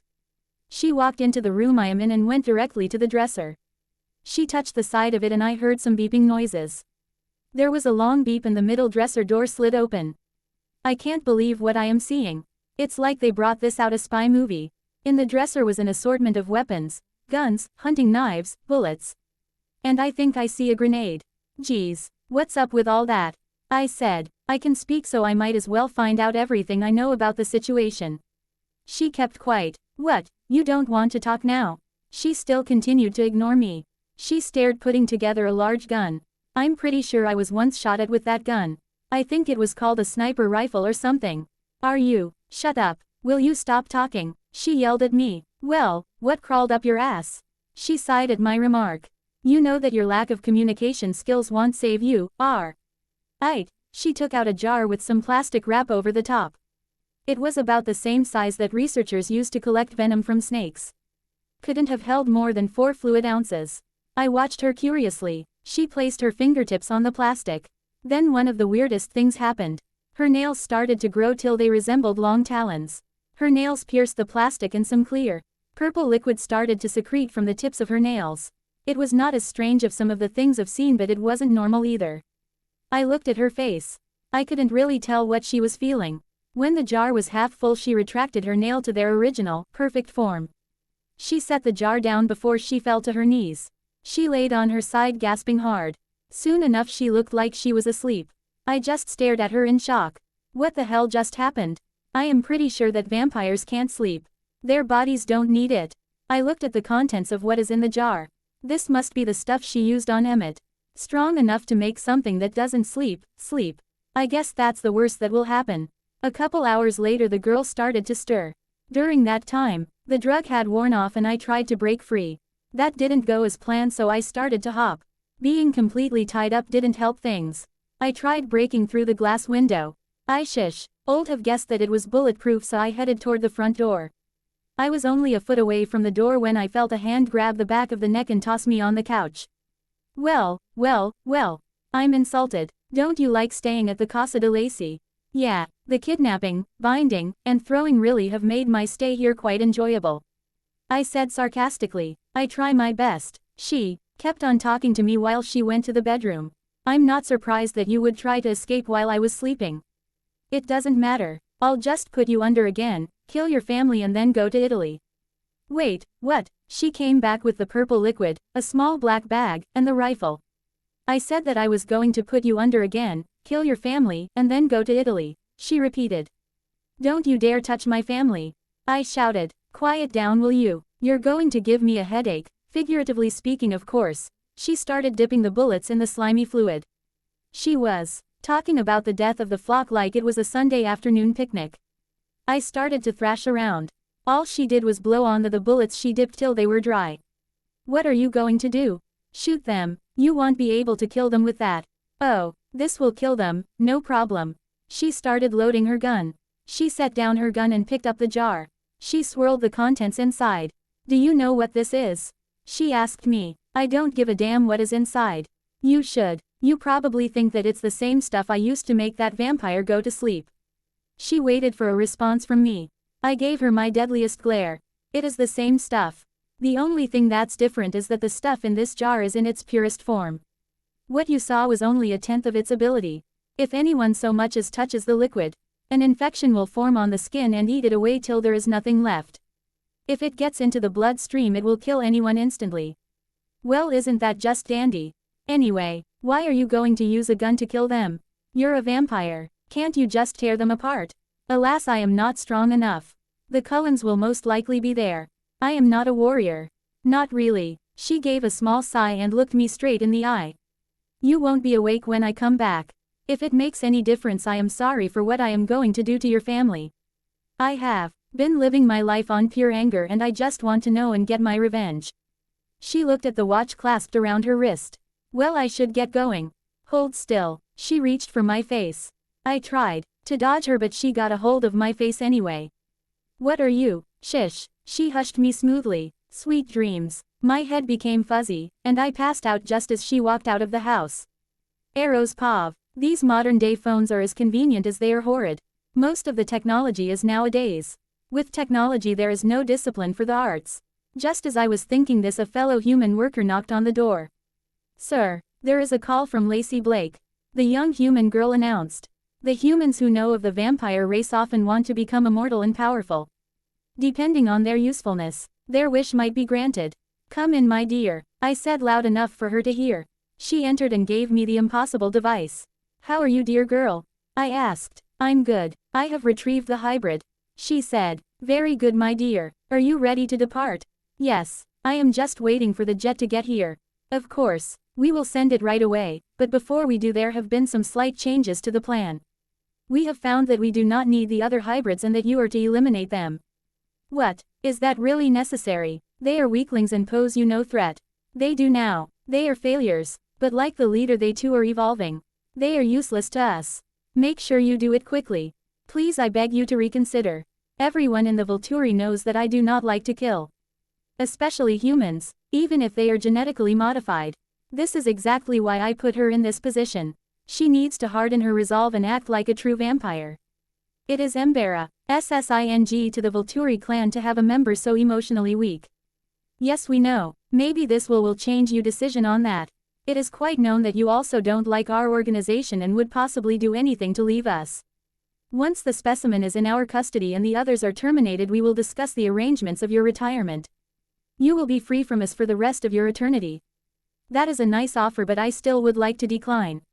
We will also tell you what happened to your family all those years ago. You know what happened to my family? Of course, my dear. Very thing that involves the vampire race we have researched. That little piece of information was absolutely impossible for us not to know. Vampire related? She asked, surprised. Yes, but the rest of the information will have to wait for another time. The sooner you complete your task, the sooner you will know. Until we meet again. I hung up. Jane, I called out. Yes. How may I serve you? She said as she walked into the chamber. I am getting the feeling that Ms. Blake will not be able to complete the task. Go and fetch the girl, maximum. Kill anyone in your way. Then I want you to dispose of Blake. Whether or not she is in your way. It is regrettable, but we have no need for someone so weak. Yes, of course. I will leave right away. Good, good. She left on her journey. I turned towards the human girl. Come here, my dear. She obeyed and walked till she was right in front of me. Eagerness shone in her eyes. She thought I was going to give her the gift she's always wanted. She was wrong. I grabbed her arms and pulled her down till her neck touched my lips. I bit her and drank from her till there was not a single drop of blood left. The way the blood traveled down my throat never ceases to satisfy me. Someone clean up this mess. Someone came in and collected the body and left. All I had left to do was sit and wait. Nudges Pav. I smelled something nasty as I went into the kitchen for a drink. I followed the source of the smell to the trash can. Nasty. I tied up the bag and headed outside to throw away the trash. Once I threw the trash in the bins at the side of the house. I thought that I should check the mail. Max said that she would let me get Teen Vogue magazines in the mail if it would keep Angel and I from harassing her to dress up more like a girl. When at the front yard, I heard a lump at the porch. I ran to the porch and saw someone set Iggy in a sitting position by the front door. The way she handled him, one would think she was cradling a baby. As soon as he was set in place, she disappeared. The only characteristic that I caught was her long, dark hair. I ran to Iggy to see if he was okay. Iggy, Iggy. I shook him, trying to wake him up. I pressed two of my fingers to the side of his neck to check of a pulse. It was still pumping strong. Teen Vogue will have to wait. I carried Iggy inside and laid him on the couch. Fang, I yelled at the top of my lungs. Fang was downstairs as soon as I stopped screaming. He noticed Iggy on the couch, unconscious. What happened? He demanded. I don't know. I was getting a drink, but then I smelled tea. He trash can and decided to take out the trash, and then I went to check the mail, but then I heard someone leave Iggy on the porch and then I carried him inside. I explained in one breath. Fang took a second to absorb everything I had said. It only took a second though. He walked right up to Iggy and felt his pulse like I had just done. Then he checked the response of his pupils, which the response was normal. What happened to Iggy? the gas man said. I just noticed that everyone had trailed into the living room. It looks like he is just sleeping. Fang concluded. Then he turned towards me. You said someone dropped him off. Yeah, just left him on the porch. I explained. Who dropped him off? I don't know. It all happened so fast. It was a girl though. A girl with long, red-brown hair. She wasn't human. She moved too fast to be human. Maybe a vampire. Like the Cullens. I'm not sure. Maybe. I tried to remember. Not tall, long hair, inhuman speed, pale skin. That's the girl that attacked Max. Angel said to me. She must have probed my thoughts. What? Fang said, snapping his head towards Angel. Then he scanned the room before putting his attention to me. Max wasn't with Iggy. No, I haven't seen her since this morning, when we went to school. Crap. He said, maybe we should call Renesmee and ask her family if they will help us find Max. I suggested. He immediately accepted it. I quickly went to the phone and dialed her cell phone number. Hello, said a cheerful girl on the other line. Renesmee, we need your guys' help. I explained what had happened to Iggy and how we think Max has been taken. Her tone quickly sobered. Of course we will help. We will be there as soon as we can, she said. Thank you, I said. Of course, you are our friends and we help our friends. With that she hung up. I ran back to the others. They will be here soon, I announced. Then I saw what was happening. Gazzy was now by Iggy's side with his head hovering above his mouth.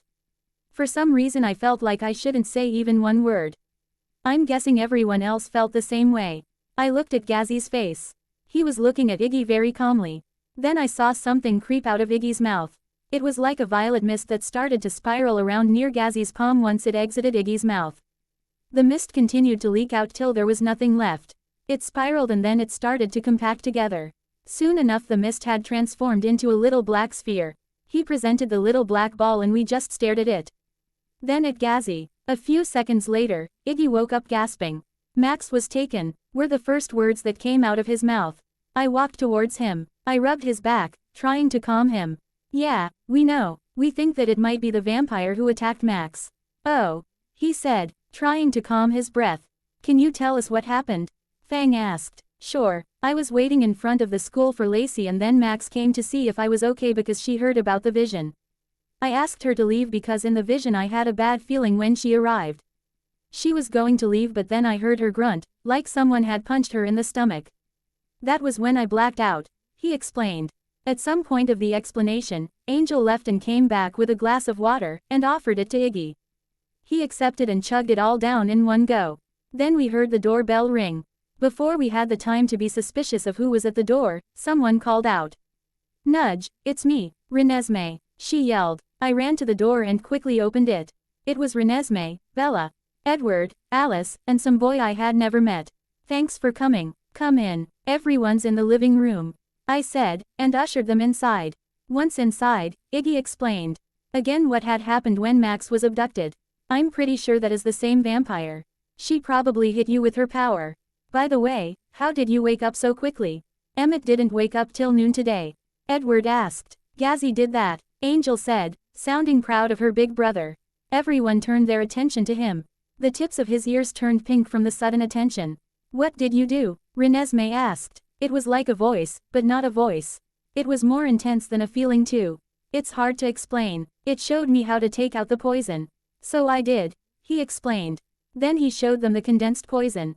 Edward took it and examined it. Incredible. I'm going to have Carlisle look at this, he stated. Another thing I don't understand, besides this, he looked at the bead, was why she took Max. She's part of the Volturi, right? Bella asked. Edward nodded. Maybe it's the Volturi who want her. She's strong and powerful. Maybe they see her as an asset. They might and to change her or see what has made her so strong. Change? Like into a vampire? I asked, a little unnerved. Yeah, they are always changing humans who have the potential to have powerful gifts in a vampire life. They want to keep their clan as strong as possible. In fact, they once wanted to take my dad and Aunt Alice into the army because they have useful abilities. Renesmee explained. We have to find her then. I said. I wish I could use my ability to find her. Alice muttered. I went to stand next to her. Your ability? I asked. Yeah, I get visions, but my visions of you guys are so blurry that I can't really make anything out. Then I thought of Iggy. Iggy, you get visions right? Do you think you can use them to find Max? I asked him. You get visions too? Alice asked him surprised. Sorta. They only happen when I am asleep though, and even then it's unpredictable if they will even appear, he said. No, this is perfect. She went and sat next to her. You can be the link that will make my visions clear. What? He asked confused. I vaguely remember, but I used to have visions in my sleep when I was human. That's how they all start. Maybe I will see something if I connect my ability with yours. I understand what you're saying, but will it really work? There's only one way to find out. Give me your hand. He gave her his hand and they both closed their eyes. Everyone just watched them. Then Iggy's eyes started to flutter behind his eyelids. Alice's paw. The sensation I got from this vision was a lot different than my other visions. It was almost like our minds were merging. It felt very invasive. It was also the most vivid and clear vision I had ever had. For the first time I didn't just get a clear vision of Max, I was there. Everything she was seeing, I was seeing. She is bound up quite tightly with some chains. I can feel the coolness of the metal. She is also on a bed, talking to the one who kidnapped her. She is definitely one of the Volturi. She held herself the way they all do. Confident and strong. I felt that Max isn't hurt, so that's a plus. I couldn't really tell where she was though because the windows were blocked. There wasn't really any noise outside. Maybe just a passing car. There really is no way to know where Max is. Through her eyes I saw her dipping fluid into a jar, heard the girl phone call, smelt her scent, and felt stuffy, might be the word I would use. Drugged. Now that I know what she looks like I can look into her future. I tried but it wasn't just her future I saw. I saw bits of her past, which I have never been able to do before. Her family burned in an unnatural fire, her friends slaughtered in Italy, and her recruitment of the Volturi.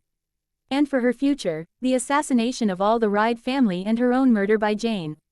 In the midst of everything I was seeing, I saw the truth of what happened to that girl's, Lacy's, family. She and a lot of other people are going to die because of something the Volturi have kept from her. Iggy let go of my hands as though I had electrocuted them. That was intense, I said. He nodded in agreement. I've never been able to see the past before. There wasn't any way to identify where she is though. All we know is that Lacy is coming to us and I don't think she will be too compliant as to tell us where Max is. Yeah, that's true, I said. I can't believe she is going to try to kill everyone though. Pretty reckless if you ask me. What? I didn't see that. I saw her thinking about it but I didn't see her actually doing it. What? That's not possible. Two different futures. I know that the future can always change but not like this. Yeah, someone persuades her and she comes to our side. That is really unlikely. I mean, hello, Volturi member. THEY follow orders and don't ask questions.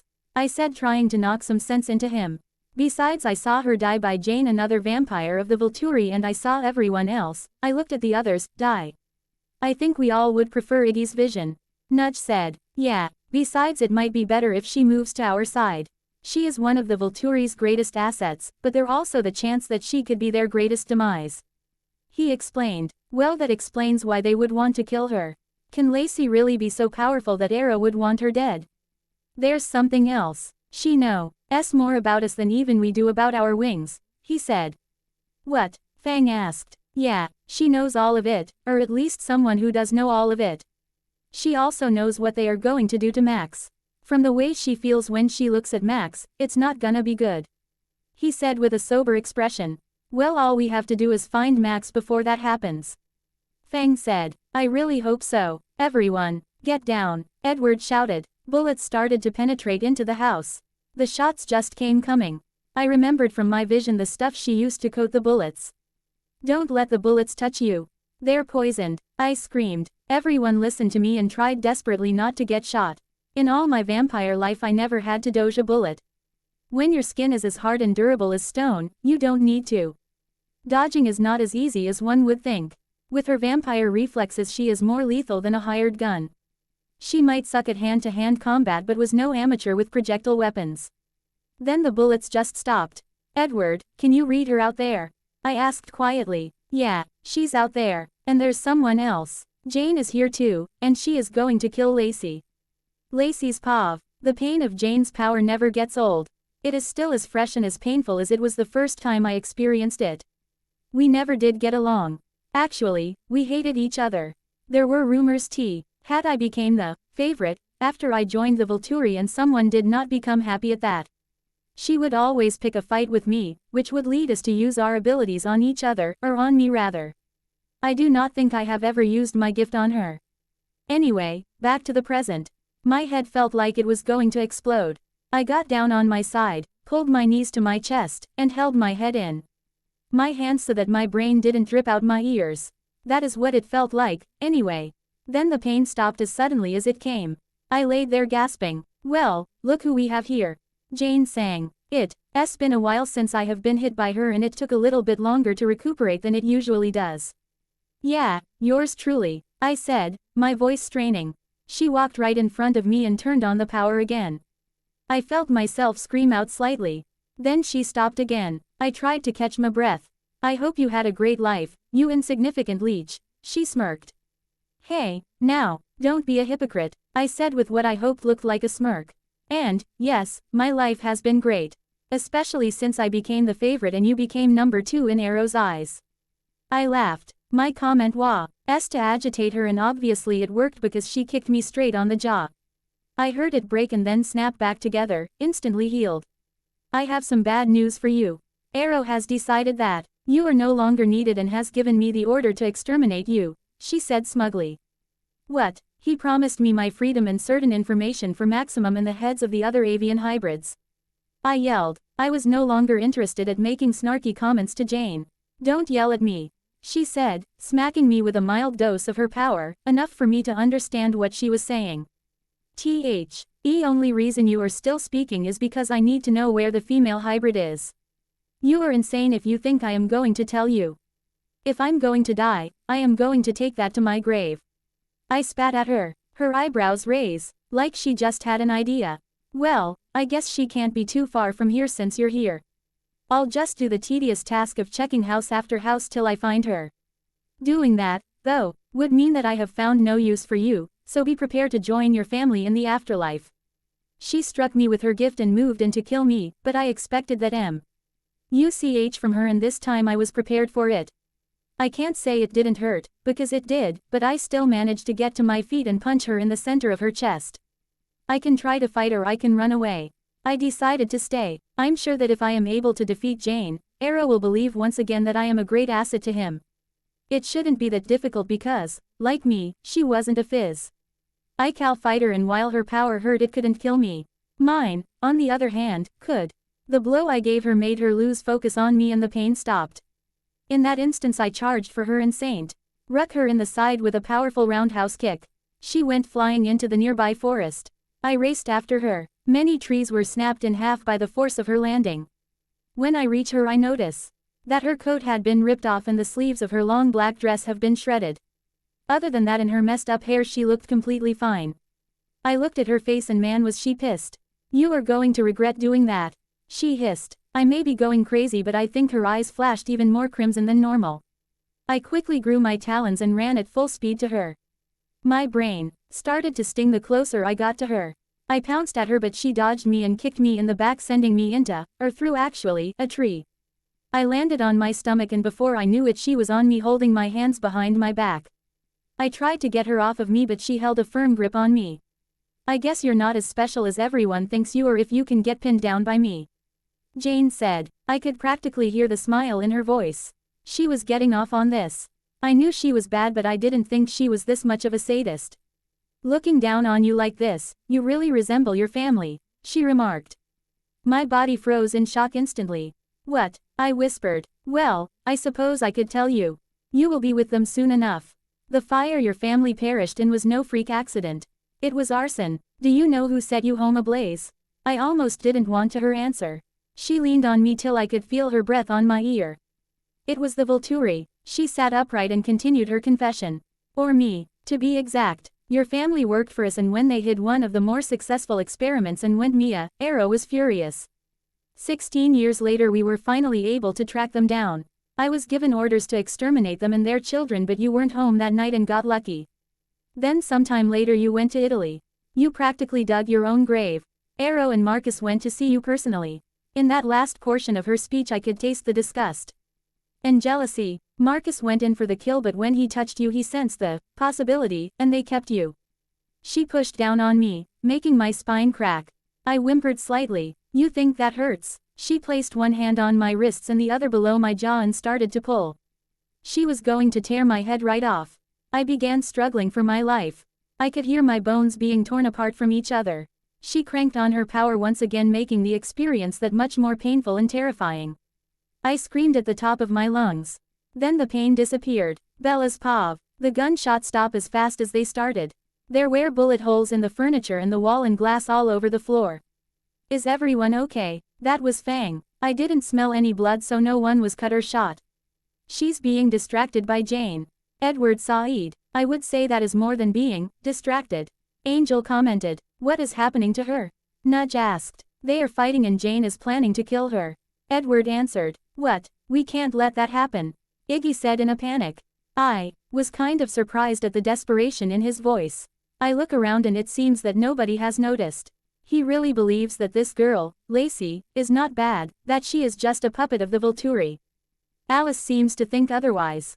I, myself, feel that Iggy might be right. Yeah, I agree. At the moment, she is the only person who knows where Max is. Fang said. His face was completely blank, void of all emotion. But his eyes were full of anxiety and desperation. It was obvious how much Max really mattered to him.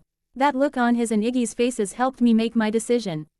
I am going to help the girl, I announced. Everyone looked up at my sudden decision. What? Edward asked dumbfounded. I am going to help Lacy. She knows where Max is and I don't think that she is doing all of this because wants to. But because she has to. I'm coming with you, Fang said. Me too, Iggy said as he stood up. The rest of them agreed. Edward sighs. Fine, we will all go, but we can't kill Jane or else that will really make the Volturi angry and we can't really afford to make them angry. I doubt that our vampire friends will want to help us out again like the last time. When Edward finished speaking, everyone quickly got their shoes on and hurried outside. When we entered the forest I could smell the two vampires. The dangerously sweet smell to seduce humans with. We ran while the rides flew. Colors of brown and green past me, still looking the same as when I was first changed. The smell of the two women became stronger the closer we got. As we all began to slow down, so too did the colors of the scenery.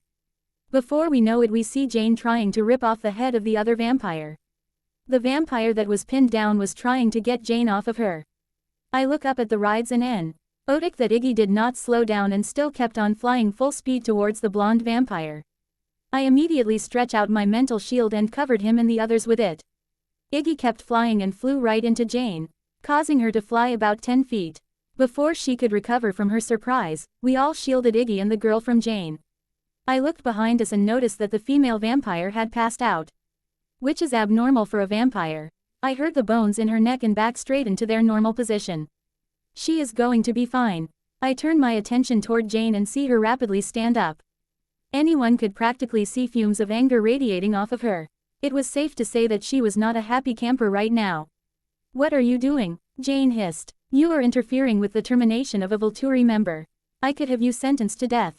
Then she gasped at something she failed to notice the moment she saw us. The surprised look was similar to the ones that W.E. had when we first saw the beautiful feathered wings on the backs of the rides. A wicked smile then spread across her stone-cold face. You have been harboring the hybrids, she stated, not questioned. She glanced quickly at the female vampire that she was just recently battling against. That little maggot, the one that you are protecting, has another of your kind hidden away. She kidnapped her. Don't you want to find her? Obviously helping her find Max by giving her the weak vampire was not the best course of action. You are crazy if you think we will help you. As we speak you are thinking how we will all meet our demise. A young girl's voice says. I look to my side and see Angel speaking. You are not very creative, are you? I could see the surprise on Jane's face, then anger. I'd practically see the steam coming out of her ears. How dare you speak to me like that? She screamed. You're surprised that I can read your mind because you had finally found a way to block out Edward. Jane was thoroughly pissed off and tried to use her powers on us but failed miserably because of my shield. I smirked at her and it looked like her head was about to explode. She reminded me of a child about to have a tantrum. She must be stressed because this is not the cool and collected Jane that we faced before. While I, and undoubtedly everyone else, was witnessing Jane have a meltdown, a slight cough was heard behind us. In an unbelievably beautiful voice, Even while it was strained, the female vampire spoke. "I'll tell you guys where Max is. Just please do not let her kill me," she pleaded. "Lacy's pav. I'll return her to you unscathed and leave Forks. I will never bother you guys again. I intended to die by the hands of the Cullens, or even Jane's, but now that I know WHO murdered my family, I could not die just yet. Sucking up to the people that are protecting me right now seemed like the better option right now on staying alive, not that I had any other plan. I have to avenge my family. Not only for my family's sake, but for my own." In the couple of seconds that it was taking for my protectors to decide what was best, I could feel many different emotions building up inside of me: sorrow, rage, determination, fear, and a little dash of hope. The youngest brunette, remembering my files, I think her name was Isabella, looked at me, and so did the young blonde hybrid girl. The young hybrid wore a look of confusion on her face. What for, I don't know. Among her look of confusion, anyone could tell that the emotion in her eyes was anger. I could guess why, and I'm sure that it involved a certain hybrid chained in my room. If I remember correctly, this one is a mind reader. I quickly put up images of Max unharmed in my head. The anger was still in the hybrid's eyes, but there was also relief. "Do not listen to her. She will say anything to save her skin, like say the hybrid is alive. She is a traitor and a liar. She was, a part of the Volturi clan, the head of the vampire race. She has betrayed our kind and needs to be dealt with." Everyone was not surprised that Jane was starting to say accusations that would confuse the Rides and the Cullens. I'm sure that they were susceptible about me. There's no question about that. She must really hit the bottom of the barrel of ways to get to me if she is stating the obvious, that there is really no reason why they should trust me. It's true that she does have Max, however, she is unharmed and safe. The same young hybrid announced. Jane looked defeated for a second, but it quickly disappears. I felt all of my bones and ligaments finally heal completely, and I slowly get on my feet. Currently Jane is distracted and I have a plan, a reckless plan, but a plan nonetheless. I've noticed that Jane's eyebrow kept twitching. It only ever does that when she is using her ability, but the twitching was too excessive. Ever heard about a vampire with a twitching problem? I sure haven't. I filed through my memoir. Wise and remembered that there was a vampire with the ability to create shield to protect their mind. I'm guessing it the brunette vampire because Jane would continually glare at the dark-haired woman. If it weren't for the awful situation, I would actually find this Jane to be very comical. She was normally very calm and collected, but when it came to people who did not obey her every command, she tended to lose her grip. Unfortunately for her, that will be her downfall. I could sense the shift of heart from the Cullens and the hybrids. They were not going to kill me, I knew that for certain. I will destroy the Volturi, and I do not want to involve anyone else, so if I am going to get rid of Jane, now is the time. I set my risky plan into motion when Jane is notably in the middle of one of her glares at the dark-haired vampire. I built all the strength that I could gather in my legs like one would do to a spring and launched myself at Jane. She noticed me mid-launch, but it was too late for her to react. I was already on her. I could tell that she was trying to sting me with her gift, but it wasn't working. That Isabella girl must be shielding me, and I become giddy. This is going to be fun, I thought to myself. It's going to be a lot easier to beat the crap out of this jealous vampire without her dosing me up with pain. I took a quick glance at the audience and noticed that they were not expecting someone who was previously getting beat up to actually make the first move in the second round. I smiled slightly. "I am going to repay you for what you just did to me," I said. With a swift kick to the gut, Jane went flying, destroying any vegetation that was in the way. She was still on the ground when I caught up to her. I kicked her again, only this time I stretched my foot above my head and put as much force as I could in driving my heel into the pit of her stomach. The force was enough to drive Jane 3 inches into the dark, moist ground. She let out a soundless gasp. A laugh escaped my lips. "You little bitch," I yelled at the top of my lungs. "You just had to ruin my life." Jane attempted to get up on her feet, almost fully recovered thanks to her vampire regeneration. Before she could stand her ground, however, I struck my folded hands underneath her jaw, as though I were passing a ball in a game of volleyball. Jane took the hit, not that she could stop it, and flew high up into the sky. I noticed that the hybrids and the Cullens were watching in shock at my little show. I know what my physical appearance displayed: a small, young woman who was too fragile to do anything by herself, much less be in a brawl and be winning. I continued to beat Jane to my heart's content. I kept smacking her till my palms ached, threw her like a doll that I used to hate, and Dee kicked her so many times I thought that the tip of my shoe would burn out. I could feel a Cheshire Cat smile plastered to my face as I continued to hurt Jane. A few minutes later she laid on the ground defeated. Her concrete skin still cracked and healing slowly because of the repeated breaks, heals, and re-breaks. Her eyes were like deep dark holes leading into the pits of hell, a sign that she needed blood. She got on all fours and tried to push herself onto her own 2 feet but fail. It is applaudable that she has not given up, but it is also foolish. I sat on her back like a jockey strad. Dling a horse, and placed her hands on the side of her face. I moved my lips toward her ear, just as she had done to me only moments before. Now it is time for me to whisper in your ear.